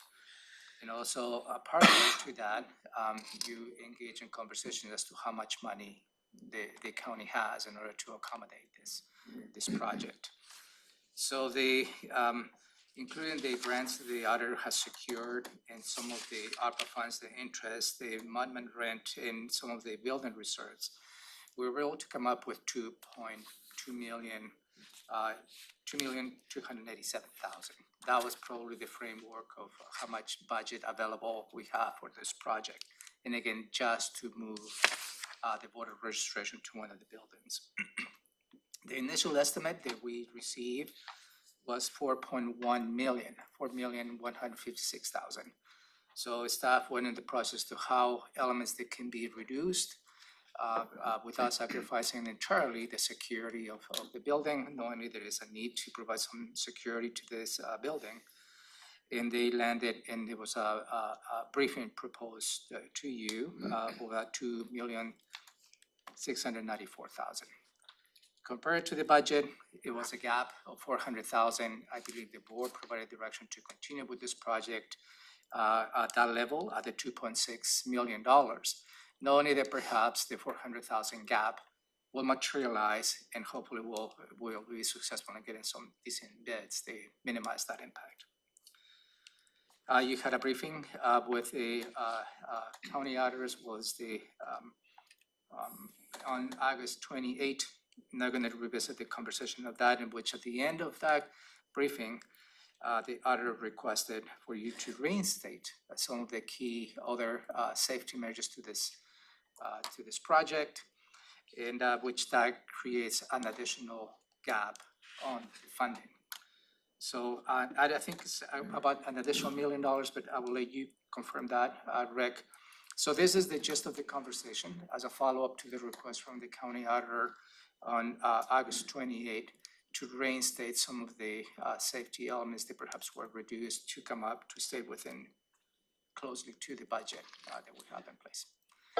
Did I frame the conversation, Kate, Robin, Rob? Anna? Okay, Rick, very good. Thank you, County Manager. Rick Thomas, I'm the manager of the Capital Projects Planning Group. And we're gonna briefly go back through some history of the Voter Registration Service Center and really, as Ramiro indicated, focus on the budget and the security. So as Ramiro indicated, this process of conversation really started when we received our budget cost estimate from the architect 2 or 3 months ago, and the cost for the whole project came in at about $4.1 million. We sat down with the architect and the engineering group as well as the auditor's office and went through a series of meetings to value engineer and take a look at where we could potentially have some cost reductions. Through that process, we were able to reduce the cost by about $1.4 million. And just to give you a high level indication as to where those reductions took place, there was about a $700,000 reduction when we basically eliminated the conferencing facility that we were gonna do in about a third of the space. And we're gonna basically retain that to be used for seasonal elections operations. Ultimately, that means that it's gonna remain as primarily warehouse space. It'll get cleaned up and painted and obviously put into that kind of a scenario. But the conferencing space that we originally had also included 2 very significant and large restrooms that would accommodate, let's say 100 to 150 people, and that's been eliminated from this project. So there are, there's a restroom that's there that's gonna get renovated, so there is still restroom space there, but it's really using what's already there. There was an exterior vestibule as a part of the original project. Through some redesign efforts, we've created an interior vestibule instead, and that basically turned out to be $150,000 change or savings. We also eliminated about $240,000 of exterior building upgrades, and that would have been painting, cleaning, roofing repairs. Not that there's any issues there right now, but would have just been upgrading the exterior. Those were eliminated from the project. There were a few structural upgrades, primarily in a mezzanine area, that we are not going to be doing. And then just in general, there's about $300,000 of reductions just by simply simplifying the design for our mechanical, electrical, and plumbing system. So those are the items that reduced the project by about $1.4 million. With those reductions, the project is still about $400,000 over our existing available budget. I want to then talk about the security scope, because I know that was kind of a major area of concern. The auditor's office, the Department of Homeland Security, and our Central Services group have met on a couple of different occasions, most recently about a week and a half ago. And we sat down and went through all of the recommendations that DHS had presented in their July report to the auditor's office. And I can tell you that we are going to be meeting all of the recommended, preferred, or optional requirements that, or I'm saying recommendations that the DHS report had in it. I do want to caveat that with just a couple of points, however. There were a few general type of security items that were included in the report that we just literally, there's no way for us to physically be able to take care of them. For example, they recommend a certain setback from roads and other places, and just because of the proximity of the building, there's no possible way that we can have a setback. There's recommendations for parking setbacks and those things that, again, our site constrains us from doing that. So, but with that said, even those items were discussed with the DHS consultants that we are working with. They understand and they confer with the direction that we're going. So of the 22 security items, we were able to incorporate 21 of them with their preferred recommendation, and there was only one item that we needed to use their optional recommendation for. I'll just highlight a few of the security items that are going to be included. We're going to have security film on all the glass on the exterior. We're going to have bullet resistant material that's in the low wall of the reception counter area and in the walls of the safe rooms on the interior of the space. We'll have high security doors for the safe rooms. We'll have a plexiglass divider between the reception area for public and for the staff. And that plexiglass will have a security film applied to it as well. We'll have the large concrete planters outside the main entrance to keep cars from driving into the facility. There'll be an intrusion alarm system. We'll have anti-tamper door hinges on all doors from the exterior that swing out. We have a remote door release and intercom for the front entrance. We're working on an emergency generator and also having a CCTV system for security monitoring. So those are the main items that we are able to include within the project. And from a funding perspective, we have $300,000 of grant funding right now that is ready for us to use. We have an additional 80,000 that is going to be available for our project before it's done. So one of the differences from the last time we talked is the confirmation of this additional $80,000. So we now have 380,000 rather than $300,000, which has helped out tremendously. Right, but this is included as part of the 2.2 million, 2,287,000 That is available correct. funding. Yes, So it's not new funding. it's not new funding. I just want to confirm the numbers that I provided. So there's still a gap of 408,000. That's correct, exactly, yes. We are gonna have to fund or phase the security just slightly because of the funding timing. But what we plan to do with the $80,000 that will be available later on in the project is to use that to fund the actual purchase and installation of the CCTV camera system and also the emergency generator for that site. And those can be, infrastructure can all be done as part of the normal part of the project, but then those two items can be done right at the tail end of the project. The only option that we were not able to cover with the recommendation, the preferred recommendation was putting in a level 3 bullet resistant glass reception divider. And in order to do that with the trays and the speaker systems and everything that will go along with that would be over $100,000 more than the plexiglass with the security film that we are planning to do. But that was an acceptable alternative according to DHS. So just to summarize, the construction costs are about $400,000 more than what we have our budget for right now. So And we that, already knew that. and we knew Yeah, that, and and we're that was, moving forward. so, Sir Rick, in fact, can you give us somewhat of a conclusion? Great presentation, but we are at a 2,694,000 yes, project cost. correct. End up with 408,000 gap, Correct, right? yes.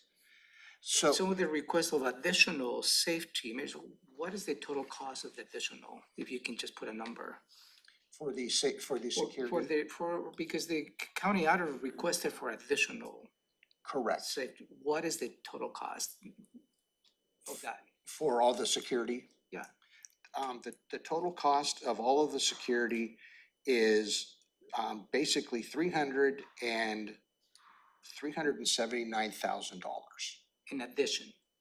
That's what I'm trying to find out, in addition to, what, I'm a little Oh, confused about this. This budget has all of the safety measures. It already had these safety measures built in at the time we had that. So I don't understand the argument that the county auditor was making of the request of additional safety measures. So if I may, Yeah, please. Diana Benson, Chief Deputy Auditor. Auditor Hall would love to be here. She has a previous engagement. At the point in time that Rick made his initial briefing to the commissioners, there was this process called value engineering, which is a new term for me, but that was where they had went through and made some cuts to put it within the budget. The request was made for the security conversation, which I appreciate you continuing the conversation, to be able to talk about some of the items that were not included in the original value engineering. So since that briefing with Rick and we did not get through the security conversation all the way, some additional things that were not included in the value engineering, which is the ballistic protection under the counter, Yes, thank you. the hardening of the safe room, The emergency generator. yeah, a couple of those items that were in the recommendations were not included at that point in time. So we did a hard look between Nicole, Rick, and myself and what our funding is, what the recommendations were, and verified that every one of the CISA recommendations have funding available for them. Now, that's only the scope of security. Those are special funds for special purpose. Auditor Hall did make sure that, you know, those items that were in the value engineered, which was the best practices of having an external vestibule, that was brought internal to value engineer it to save money. And the additional hardening of that is what was included since your last briefing. So does that make sense? Well, because this is a decision that you're requesting from the board. What decision are you looking for in terms of additional funding, considering we already have a $408,000 gap? Is more, or this is just a confirmation of that I think cost that, estimate? that they've been able to cover. Mhm. I guess that my question is this plan acceptable to the Auditor auditor? Hall. So her requirements that she had, I believe, have now been addressed with the addition of the design being put back in. So the design elements have been included now since we previously met, and we have verified that we have funding for those design elements. Grant money has been Yes. secured. Yep. So, And that's a combination of multiple, HAVA 3 So federal we money still have a and state. $400,000 gap that we already knew We about. already So have, but it's the- not a bigger gap. No. So, okay, that's probably, thank you for concluding on that, because I was under the impression that it was additional request, but, so the project really in terms of the funding has not changed and the That gap had- continues to be. Yeah, that had been my impression as well, but apparently there's been grant money secured to cover. The elements So- include adding those back in. I think she was speaking to, can we add back in the ballistic protection, the safe room hardening, those types of. so I think I Remember seeing those in the design understand your already, question but- now, County Manager, and I think we're the be succinct about this. When we presented last time, we indicated that we had $300,000 of security money and we were about maybe $5,000 short for being able to do what was in our scope. Since that time, working with the auditor's office, we now have an additional $80,000. With that additional $80,000, we were able to add in additional security, such as the ballistic material that goes in the reception desk, additional security film for windows, and the emergency generator. So that makes up that additional $80,000 of scope. Have questions? Go ahead. The items you listed under two, security scope, cost and budget, Yes. down to F there. That totals $379, Yes. right?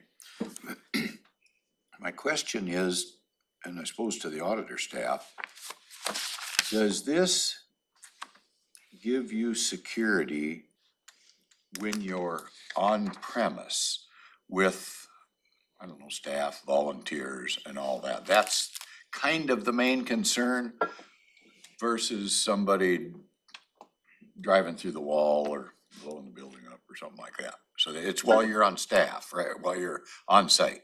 We're trying to mitigate as many risks as possible. Right. To the staff and the public.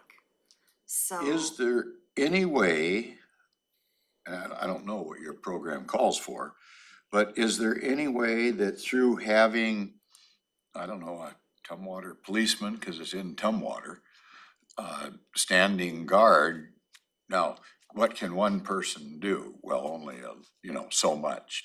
Can one person with the proper equipment prevent some of these other problems around? So what I'm wondering about, do you intend on having that one person, two person, three person, whatever, on standby at any time you're present in the building along with this? Or does this supplement the need? And might we be better off by taking a look at what type of guard situation might alleviate the need on some of this security scope? I'm just asking that question. I want you guys to be safe, but. So I think that would in addition, add some Right. safety and Oh, security. it But would. the access control issues that are specific to elections and the public records inundation we've had with them is specifically whether we are there or not, 24 hours a day when we have live ballots. What controls do we have in place to mitigate risk that no one is in there and all of our ballots are safe and secure? And you have times when apparently everything's locked up and We're not nobody's, 24 hours a nobody's day, on yeah. present, Right. on scene. So, but does this two, I'm gonna refer to the two, does it solve all those problems? Because oftentimes people with nefarious intent can, you know, they'll cut a hole in the wall where you never thought they were coming from or come down through the roof. So, okay, you're gonna have an alarm system, you're gonna have a camera. I suppose those things are gonna have to be monitored in some fashion. And then you have your response time from your agency that's expected to respond, however long that would be. So I guess I'm trying to mitigate the cost of everything here by augmenting some other cheaper process to accomplish the mission. That's what I'm wondering about. So one of the things to bear in mind is the grants that the auditor's office has received are one-time grants and can only be spent in specific ways. Whereas the type of security that you're talking about would be an ongoing expense and possibly not eligible costs under these grants. Well, I guess what I'm looking for, the concern that I was hearing from the auditor was that an inability to have adequate security for this fall's election, but mainly for 2024 being the problem. And I thought, well, is there any chance that for a couple of years, we would be able to augment, you know, so maybe we can't go this full route, maybe, but we could certainly, I don't know, contract or work with the sheriff's office or the Tumwater PD or something.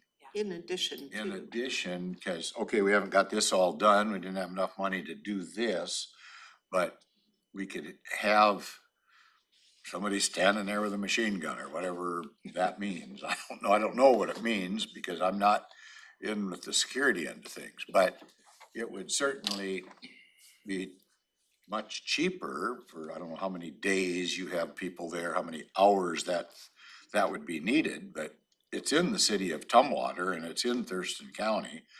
So we could augment some, I don't know, overtime pay or something like that to make up the difference until we were able to secure some funding to do it. In addition to these things. Well, I'm saying we might not be able to do this because we're still $400,000 short. Yeah, and the operational suggestions that you bring are absolutely on point. Very good suggestions, but comes with money and where the money will come from. Well, it comes with less money though. Well, I don't know then, what you're suggesting is maybe taking some security elements from the scope of work and manage those through An operational FTE. security. So- Yeah, that's right. So it's not as if you look at the funding page, there's an auditor security grant in 2023 that's 300,000, and there's an auditor security grant in 2024 of 80,000.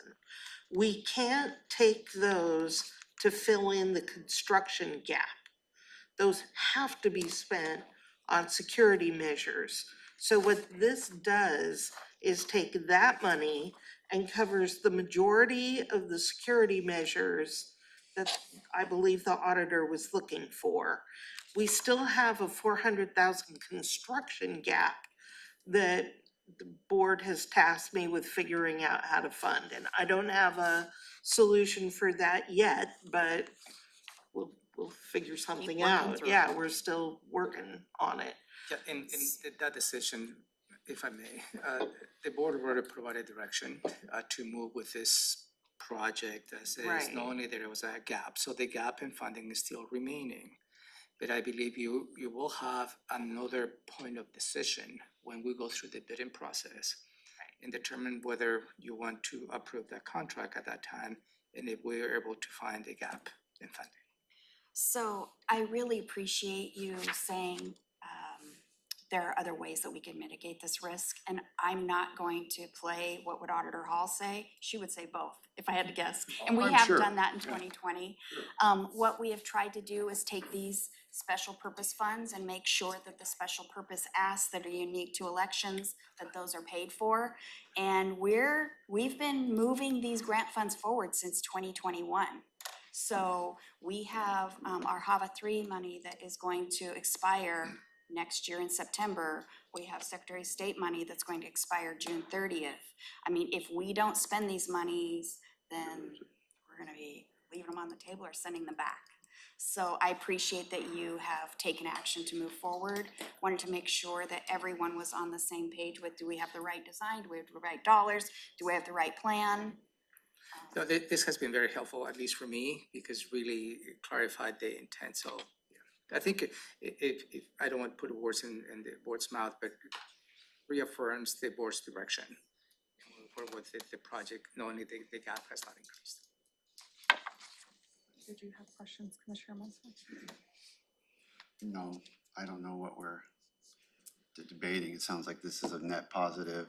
We got the same situation we're in, but with a much better design, auditor more satisfied, and you guys worked through the elements of the security that needed to be laced back in, and you guys helped us find the money to do it, so I'm all good. It's a win. I think this is informational. I'm not sure what decision was needed other than Well, validating. We because there was. thought that there was more money being sought, but The auditor left the briefing of August 28th with that request.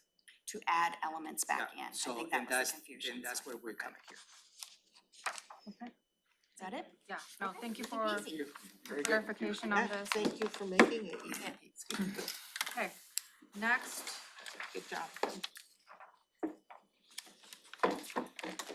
next is insurance pool, and this is a follow-up briefing from Yeah, September. so this is a, just go back to the PowerPoint that you received on that briefing, and let me take you to page 23 of the PowerPoint.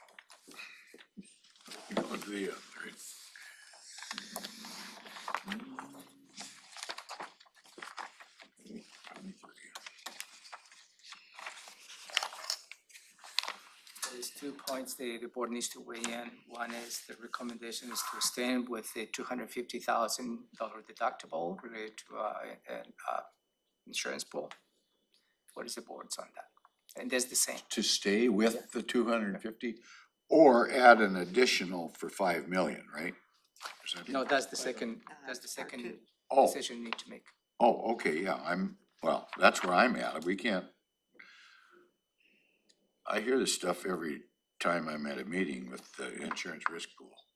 We could maybe save a few dollars now and spend 100 times that later, cause I don't see that we've alleviated our risk to the biggest claims yet to come. And that's our land use exposure.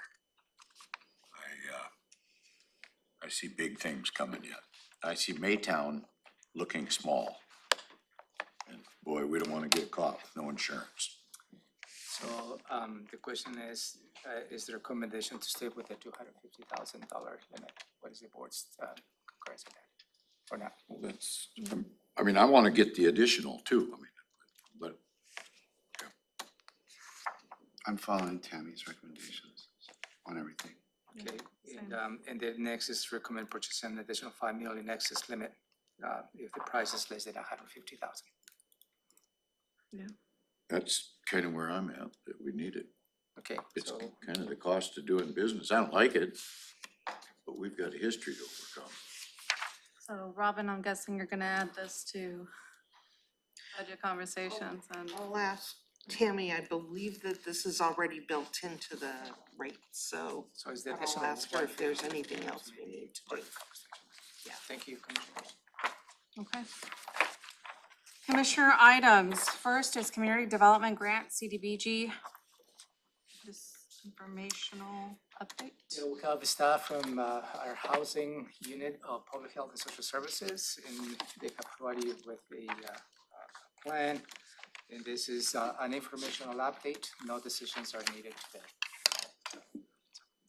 Please build enough time for the commissioners to have any questions on your presentation. Morning, Commissioners. Tom Webster, Senior Program Manager for the Office of Housing and Homeless Prevention. Alex Purse, Affordable Housing Program Specialist. So I'm just going to provide a brief overview, and I'm going to turn this over to Alex. So our Community Development Block Grant Program has a requirement within the program that 60 days before our program year ends, which for us is June 30th, HUD looks at our line of credit with our CDBG account with them, and we may not have more than 1.5 times our annual grant amount in that account. So our annual grant award is approximately $1.2 million, so which means we can't have more than $1.8 million on June 30th.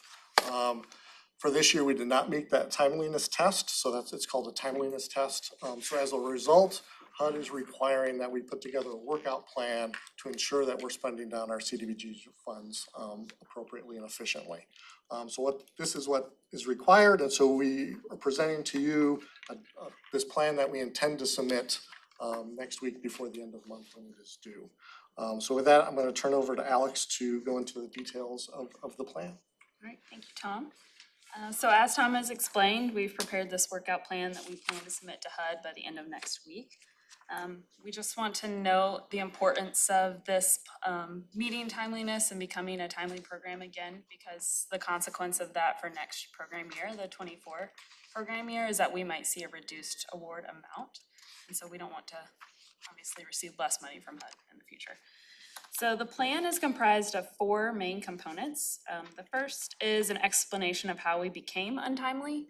We largely would like to blame COVID-19 for that. A lot of our larger infrastructure projects saw major delays due to supply chain issues and other permit delays and things like that because of COVID. So that has led to large sum of unspent funds in our line of credit. The second section contains the plan changes to our overall program. Some of those changes include our application when we request proposals, how we assess application activity risk, how we score the applications, and then how we'll manage our open activities and engage with public officials and the community about our CDBG program. The third component outlines how we'll report to the Department of Housing and Urban Development on the progress of carrying out this plan. We will be required to report to them monthly on all of our activity status and how we are drawing down our funds. And the fourth component, which is not included in your packet, but I am more than happy to share with you all if you are interested, it is a milestone and drawdown schedule for each activity. So it's a really large spreadsheet with all of our open activities, how will they each by month, what they're planning to do every month, and how much money they expect to draw down every month as well. So the portions that I would like to highlight today include how we really are going to prioritize timeliness within our CDBG program moving forward. In this section, you can see titled Changes and Requests for Proposals, Risk Assessment and Scoring. We are stating that we will encourage public officials and jurisdictional staff to consider timeliness when making project selections. So as these funds rotate through our jurisdictions and the city councils or the mayors are making project selections, we're really going to emphasize how important it is that when they're looking at applications, that each agency is able to carry out that project in a timely manner. We are going to also establish a rating system for funding proposals that incorporates project timeliness into their application score. For ongoing project management, we plan to increase the program reporting and tracking to ensure that activities are staying on schedule. So like I said, we will be reporting monthly to HUD in a very detailed spreadsheet. So I'll be checking in monthly with all of our agencies to kind of see where they are and make sure that everyone is on schedule. We also plan to provide a condensed version of that report to each jurisdiction where those activities lie. So if there's Tumwater projects, we're going to provide activity status reports to the Tumwater staff and so on. And then we are planning to establish program guidelines on how to reallocate funding from one project to another if an activity is unable to maintain timeliness. These guidelines will request that jurisdictions select project contingencies before the program year begins, so that if we do end up having an untimely activity, then we are able to quickly identify another activity that the jurisdiction has prioritized that is able to spend on those funds more quickly. Like I said, we're planning to submit this by the end of next week. We've shared it with jurisdictional staff and elected officials within our consortium, and we have not received any feedback or comment on our plan. And I am happy to answer any questions that you may have. Questions, Commissioner Edwards? No, I don't think I do right now. Questions, Commissioner Munson? Like, in doing this, were you able to look at someone else's plan that, you know, I mean, how confident are we that this is gonna be what's, you know, gonna get us across the finish line? Have you seen other ones that had said, okay, you're good? Yes, I did. So I did look for other plans. I did also look at City of Olympia had to do a similar workout plan in 2017. So I did take a look at theirs, and I reviewed HUD materials about how to have timely subrecipients and how to develop the workout plan. So I am feeling confident that they will approve our plan, but we will know by the end of next month. I'll also add that, as Alex said, we had a couple larger infrastructure projects that were behind and were slow. Those are moving now, so there are a couple of the larger projects that are now currently in construction, or they're just receiving those bids. So I'm optimistic that we'll be able to meet timeliness next year, but we need to really stay on top of those. So there was, let's say, 3 or 4 larger projects that we were hoping were gonna move earlier this year, just delays, bid processes, so we weren't able to draw down those funds by the end of June, but we're starting to see those projects move forward. So I don't feel at this point we have any of the older projects that are stuck or not moving forward. They're all actively billing and should be moving toward completion in the next couple months. Versus having to shift money away. Right. County manager is here. Can I ask one question? So you mentioned the consortium. Is Lacey still going to be a part of the consortium? So Lacey is currently part of the consortium. We have not received that agreement between Tumwater, the City of Lacey, and the South County cities. Runs through the end of our next program year. So we will be renegotiating that probably towards the end of next year. So we have no indication whether Lacey will remain in the consortium or not. They will have an opportunity whether to be their own separate entitlement community, but that decision has not been made. We haven't engaged in those discussions yet. Probably that will begin to happen sometime in 2024. I don't have specific questions about what you presented today. And I know that you briefly stated you're making efforts to make sure that, you know, delay projects.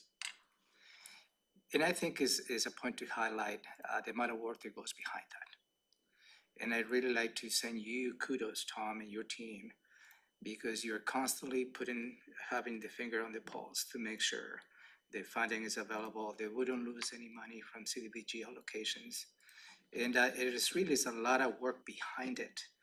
And that is why I think the other jurisdictions, since the county is the fiduciary responsible party, it's all the work behind to make sure that you cross all the T's, you dot all the I's, delay projects, how you move funding from one year to another. It's all the strategy behind that really, really makes a difference. And at least from my point of view, thank you, because that is really needs to be highlighted. Because it's not just a process of processing a bill or paying making a payment.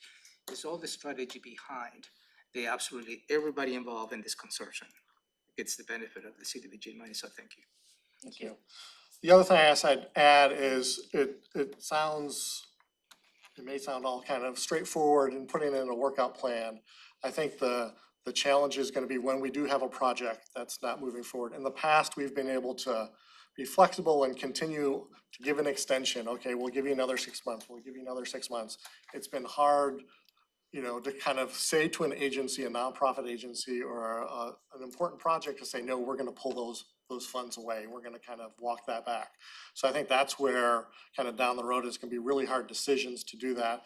And that's where also having those contingency projects will be really helpful, because one of the problems with saying, okay, we're gonna take money away from this project, well, we don't have necessarily anything lined up to immediately pivot to. And you have to go through a public comment period, and it's a long process to reallocate those funds. So having a contingency project identified up front will allow us to then, if we need to move those funds more quickly. But I think it is gonna be challenging, and perhaps some hard conversations with jurisdictions of a project that they are supportive of that is not moving forward, of making that decision like, no, we need, in order to meet timeliness, we're gonna have to move on to another project. So I just wanna kind of state that plainly, that this is really gonna kind of put some more pressure on those projects that are not able to move forward. I think when we met about it previously, it was really that word capacity is sort of for me that overarching role, that our staff's capacity to be able to stay on top of it, to make sure that we are having that spend down appropriately. But I think also through the changes proposed relative to the scoring of the applications, to make sure that the applicants, the proponents, also have the capacity to deliver. Because if we don't kind of start to measure that on the front end, it's going to be that much more work for staff on the back end to be able to ensure that spend down and hopefully minimize the amount of times we have to pivot. Additional questions, comments? Well, I echo the county manager's words. Thank you. I know that this at time has been difficult, and you've had to stretch some of the projects to be able to fit with this funding, and there is a lot of work that goes behind the scenes that a lot of the partners do not know about. So thank you. Thank you. And if I can, just before you leave, I did wanna. Our old new Yes, just to introduce you, Crosby Carter has joined our team as our new Affordable Housing Program Manager. So we're very excited to have Crosby. She's getting up to speed. She's gonna be taking the lead, especially on the local home fund dollars and the federal home HUD program, but also be supporting CDBG programs. So I just wanted to welcome Crosby to the county. Welcome back. Thank you.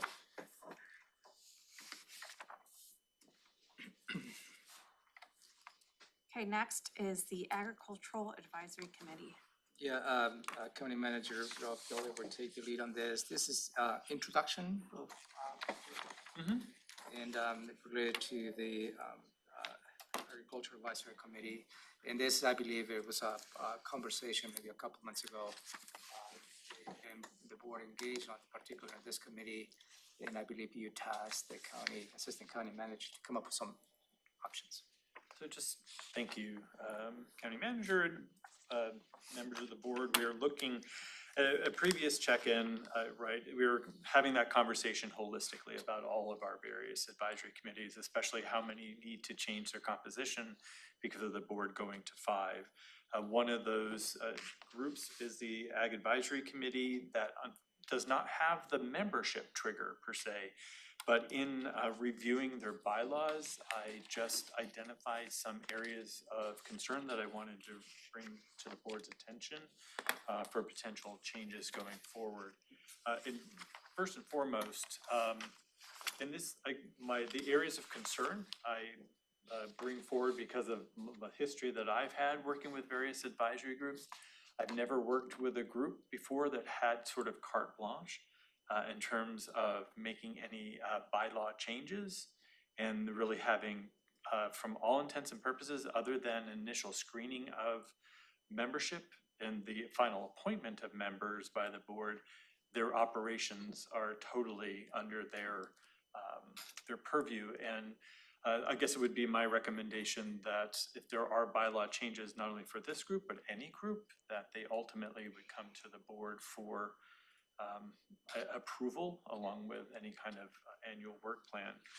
And looking at the current bylaws was also trying to basically boil down to 2 general recommendations for the board to consider.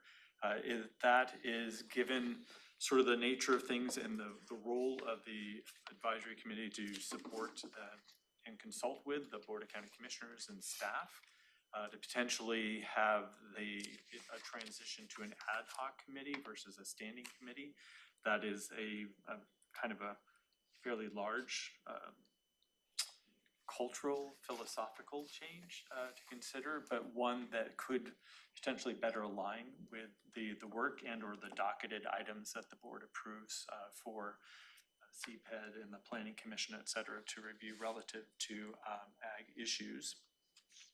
And then the second one really being sort of making sure that they are, any bylaw changes come to the board for approval before they actually are finalized.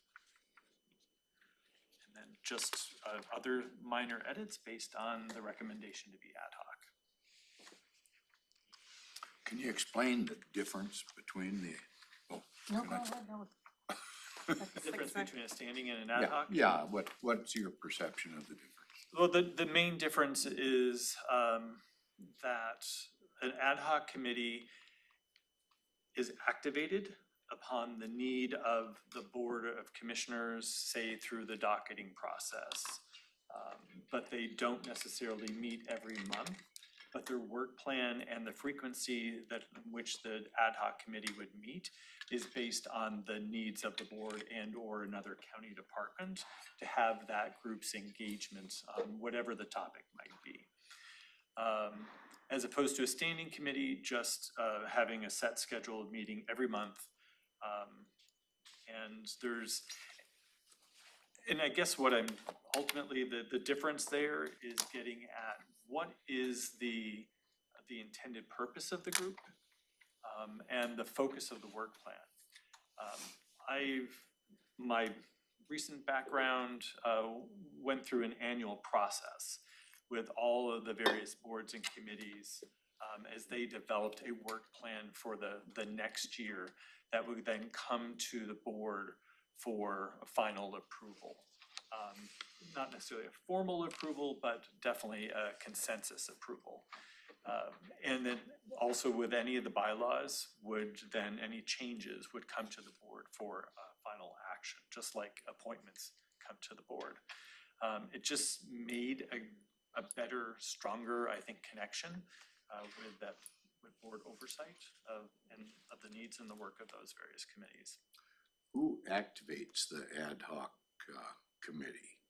Would it be any staff needs, or does it come in front of the Board of Commissioners? Most likely would come before the Board of Commissioners, and I would say that probably the key nexus that I see is often going to be your docketing process. A lot of the work is going to be connected somehow to potential land use, et cetera, or different comprehensive plan needs. Reviewing those chapters in the comp plan, that could then drive, the docketing then drives the work plan for the committee. And based on that level of lift would determine how often and for how long they would need to meet. I guess I'm trying to be the devil's advocate here as I move this down into the future, out into the future. Recently, I believe the Ag Committee, I think they took it on themselves maybe with planning about the concern of loss of ag land or something like that.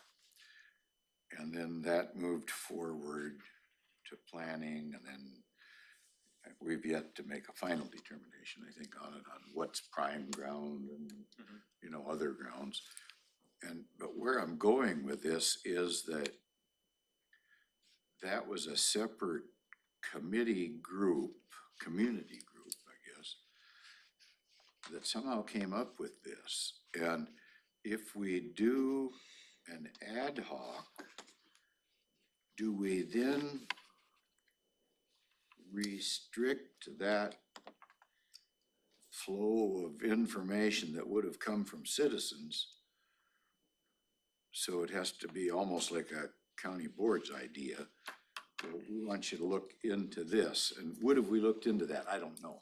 I'm saying, are we kind of limiting what information we might have as feedback? I'm just asking that question. Do you see, you kind of see what I'm referring to? That they generated their own activity, so to speak, and we picked that up somewhere along the line. So I'm just wondering, I don't have a pro or a con, I'm just trying to think, what would that difference be as far as an ad hoc? We would, sounds like, we would activate that group to address an issue.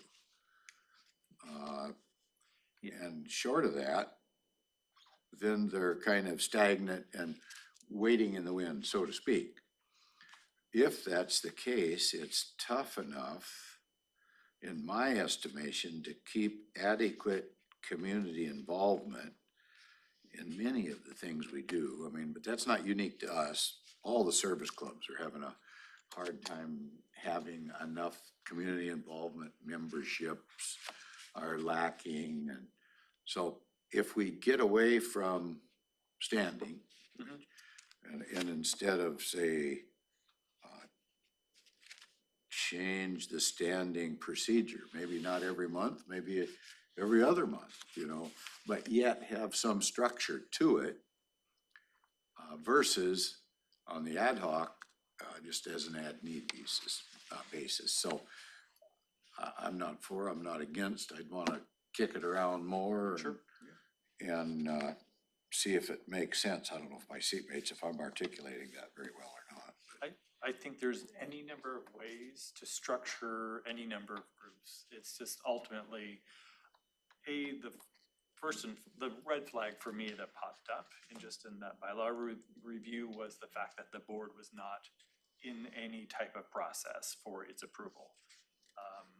In For terms the of whole committee approval? For the committee, Well, yeah. who appointed these folks originally? Wasn't it a prior board? Well, the board would appoint the members, right? But once appointed, then that committee was designing their own group and figuring out what established quorum. So there was no check and balance per se, other than the appointment process. They didn't go by Open Public Meetings Act. I think I remember something about that. They thought noted in they their didn't. bylaws that they were not subject to open. Yeah, they thought they weren't, but I think the prosecutor had to say they were. But you already took an action on the handbook, and the handbook in which you formally approve dictate to all boards and commissions, some of That them. they have to They have to follow, yeah. so they have to follow PMA. I don't know. I mean, I haven't thought about it, to be honest with you. I guess it's a good proposal, Good food for thought. good introduction to the subject, you know, as Rob stated, we don't expect it for you to make a decision today, just Yeah, brew and I they don't do. know. I don't know what my seatmates think about it. So. I mean, I had the same thought as Commissioner Edwards, frankly, just that, you know, I think the ad committee would say, we don't know anything about ag. They're supposed to be out there in the community generating ideas and proposals and concepts. Like, they don't want us telling them what their work plan is. They try to tell us what our work plan should be as commissioners to preserve ag generated from the bottom up. So Bountiful byway and things like that. yeah, things that we would never think of, but they come up with ideas about it. So Byway was it's an effort of, The commissioners, right? yes. Yeah, but didn't they run that through the ag, kind of to get it going or something? No, Commissioner Romero formed a special Right, I committee remember that Commissioner- worked on Yeah. Bountiful Byway. And I'm so sorry to interrupt. yeah, I mean, that's a side point, but because I wasn't here for any of that, but I think the question remains, I don't have any problem giving the group the autonomy to do what they want to do. The bylaw thing is another question, which I think, you know, makes sense to me that, you know. I guess I don't want to stifle free speech. I guess maybe I'll put it in that kind of a category. I think, right, but you know, what we've also seen, being the devil's advocate, is we've seen that if there's not kind of a work plan from the commissioners, we've seen this committee kind of completely go sideways too, where we've had plenty of issues beforehand. And, do not want to rehash all those issues, but we've had plenty of issues.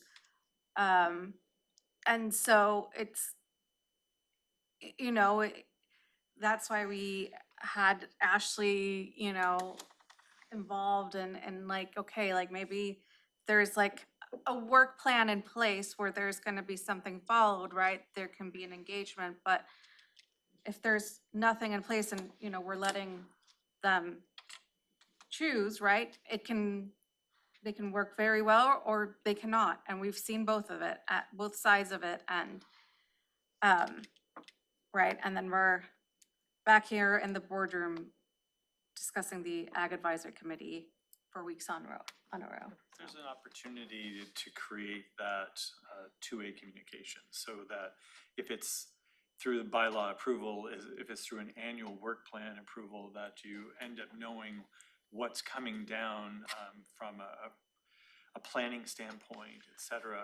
And there may be things bubbling up, but you have the opportunity to sort of say, this is a board priority or not at this point in time. Just a thought. I appreciate Rob's going through this effort.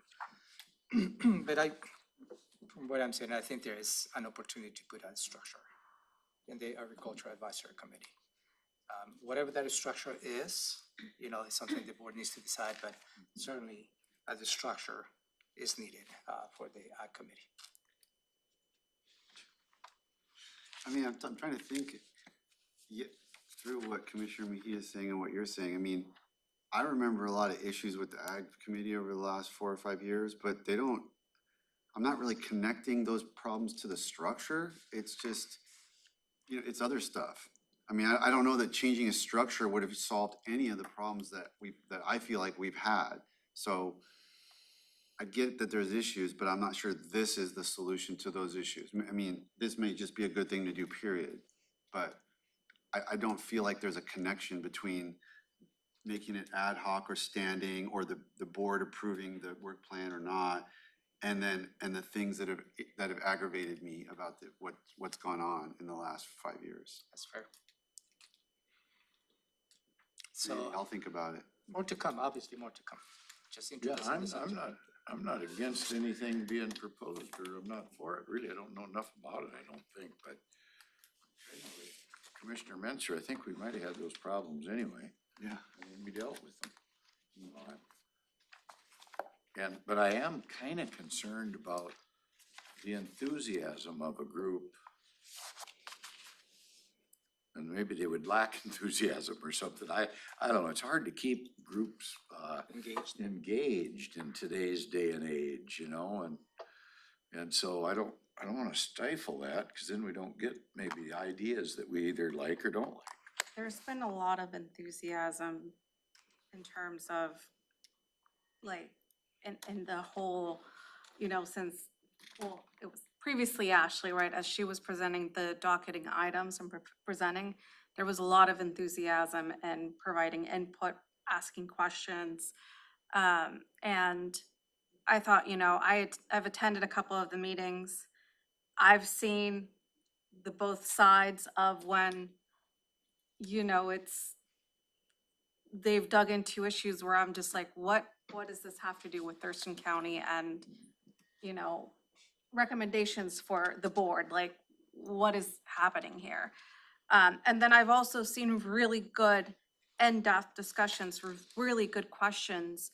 And, you know, it's usually when a staff is presenting something that's in regards to our codes, and I feel like that's, yeah, like when they're just, and they're amazing conversations, like, and, you know, they add a lot of value to it. And so I've seen that engagement, you know, just really, you know, go up as they've been actually involved in conversations of codes that affect them directly and affect farmers in Thurston County.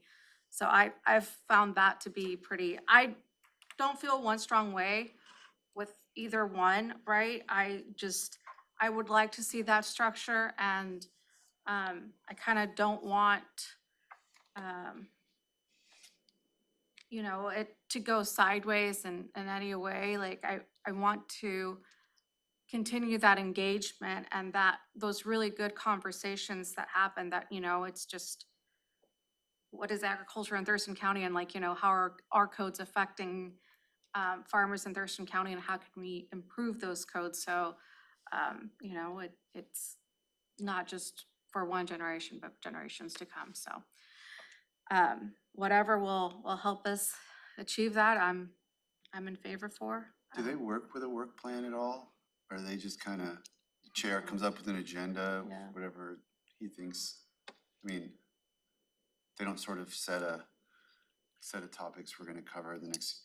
I think that also is potentially a board conversation to have, right? Is there an expectation, and I've got to go back to the handbook, but really understanding sort of what is the process for that communication and using a work plan, whatever that might look like, as a tool to communicate both, you know, the current or emergent needs and ideas of the board and staff, as well as what are those things that are bubbling up from the grassroots in the community to, it becomes a communication tool. More to come. More to come. Do we have an annual like meeting with the ag committee or the chair? I feel like we used to, but we haven't had it in a long We time. have not had it since prior to the pandemic. Yeah, No, I we think did the have it. pandemic They moved have it? things up. We did have one. 2020, or do you remember 21? We had it in 21 is when we had one. We didn't have one in 22. Your memory is better than mine. I'm Uh, remembering being in that 280 and. Yeah, it was, so having- we had one because it was, we talked a lot about, loss of farmland in Thurston County. That was I one of think the that's main, what- That was it. but yeah, it was 2021 the last time we had it. And I do think coming out of that, now that you remind me that there were differences between different jurisdictions, how they calculated what that farmland was. Actually, no, it was beginning of 2022 because there was a transition of the chair. So 2022, Yeah, 'cause, you know, it somewhere was in there. beginning of 2022 that we had it. Okay. That's a Okay. year and a half ago. After you go within commissioner items, I do have one more. Okay, commissioner items. Why not? Let's hear it. No, you're the priority, not me. No, I didn't come here this morning with, intentions of bringing issues. I was thinking more, I thought we had adequate stuff on our plate, so I didn't bring anything. I mean, I can come up with a few things. Go ahead, county manager. I don't have anything. I do have one thing, just as a follow-up, and it's the special motel and hotel It's, ordinance to collect the additional 2%. oh, yeah, where Yeah. we're at on that. I know, last time I sent the information to Robin. Robin Yes. said she would look into it, and I'm just Yes. wondering if there's an update on that. There is on your budget review agenda on, I think, Thursday Thursday, the afternoon. revenue options. We will present what we have found on that tax and what the opportunity is. Perfect. So. This will be Thursday? Yep.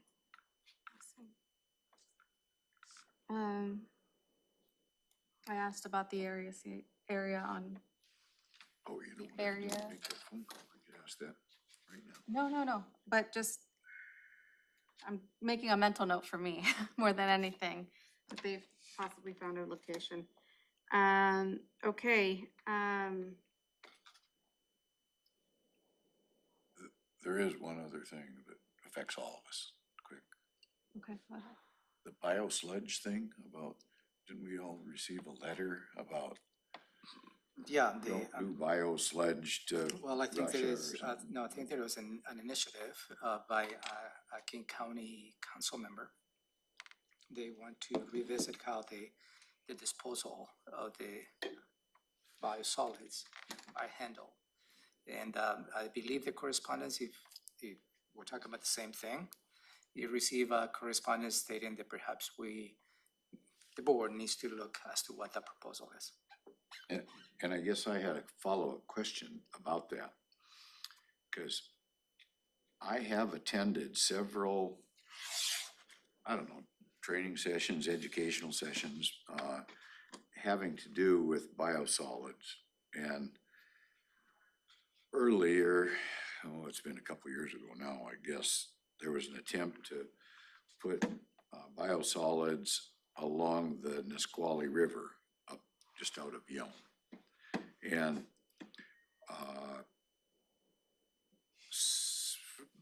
I don't know what role we took actually, but the community was very active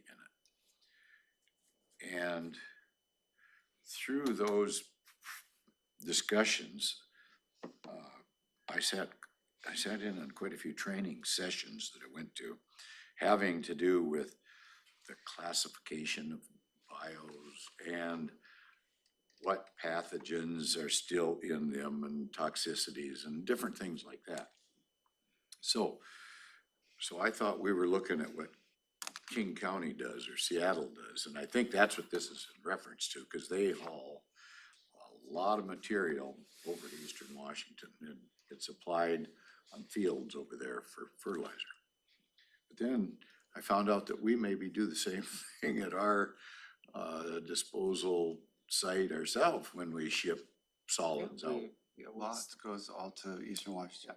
Yeah, so I'd surely want to know more about before we sign on to something, if we cut our own throat by signing on to something. So I just wanted to know more about it, I guess, because I don't want to be contaminating, anything any more than we have to.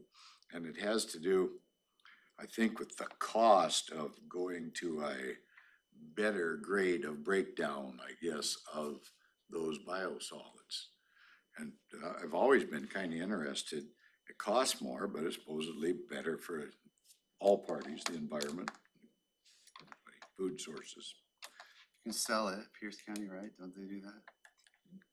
You Well, can create class A. Yeah, they make the better stuff at Then you Pierce sell County. it. Tagro, Huh? Tagro, that's the fertilizer. Yeah, but yours is all broke down and done right, and nobody else can afford to do that. Well, I say yours, Pierce County's is, but nobody else can afford to do it, right? I mean, nobody else can afford it. Yeah, well, it's aware very expensive process, for sure. Yeah, I'd like to do it too, but we don't have enough to pay wages, let alone build something like that. I think there's also the distinction of, where is it being land applied? And is that same land producing crops of some sort? And I think that was the Yeah, point and of it is contention producing of the- crops, and it's producing grass for grazing, it's producing a lot of things. But sometimes there's a transfer of,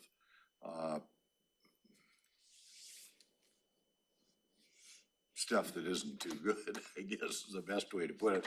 I'm not a chemical person, but apparently even when it gets into the grass, it moves on to the critter and into the grains and things like that. So it isn't like that we get rid of it, but somehow the process up in Pierce County, they actually break it down far enough that it's. The board may consider taking a tour.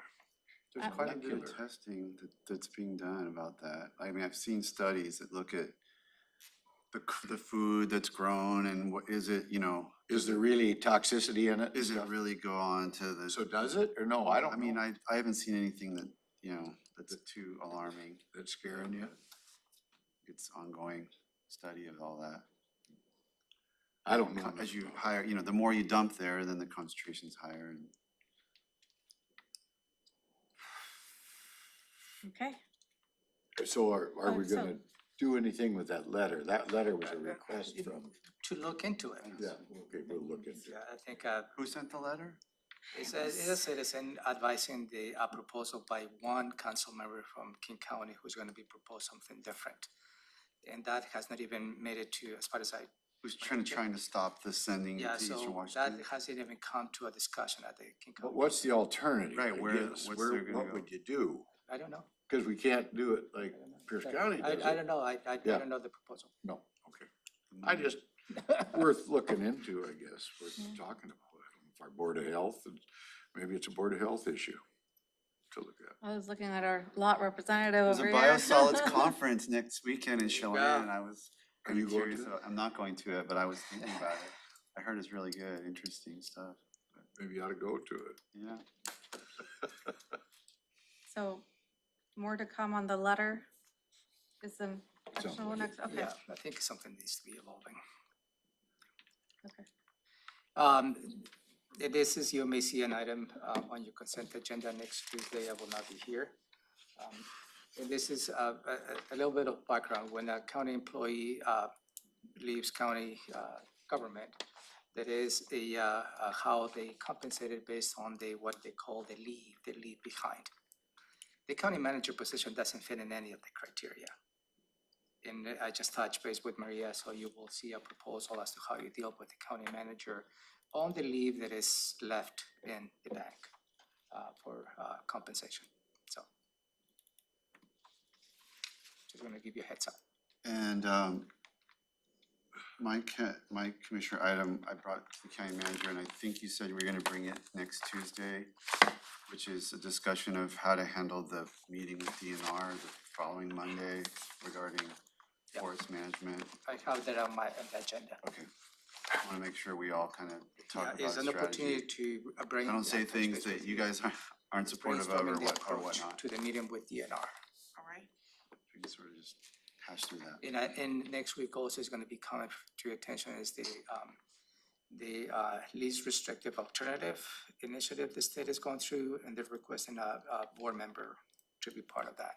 So we'll coincide on that because there is a lot of moving pieces on that. What is that, least restrictive to what?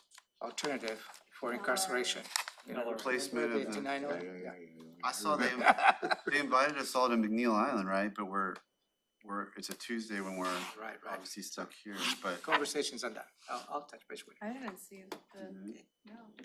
they're inviting all these people to come and discuss least restrictive alternative, and I assumed it was like a bunch of commissioners and stuff, but it was like an all-day Tuesday thing. Obviously, we can't do it. I haven't seen But I it. think they want a representation from the board in the long-term assessment. And the last two letters, the last two pages in our packet have that letter from King County. Oh. The biosolids. I think that was in your, on your only packet. I think Robin included in your pocket, those two letters. Yeah, I don't think it's in my packet. Oh, I thought everybody got it. No, It was just to me? I think Robin included you for you to remember to bring that issue as part of the conversation. Oh, I thought we all had a copy. Okay, Okay. 12:09, we are adjourned.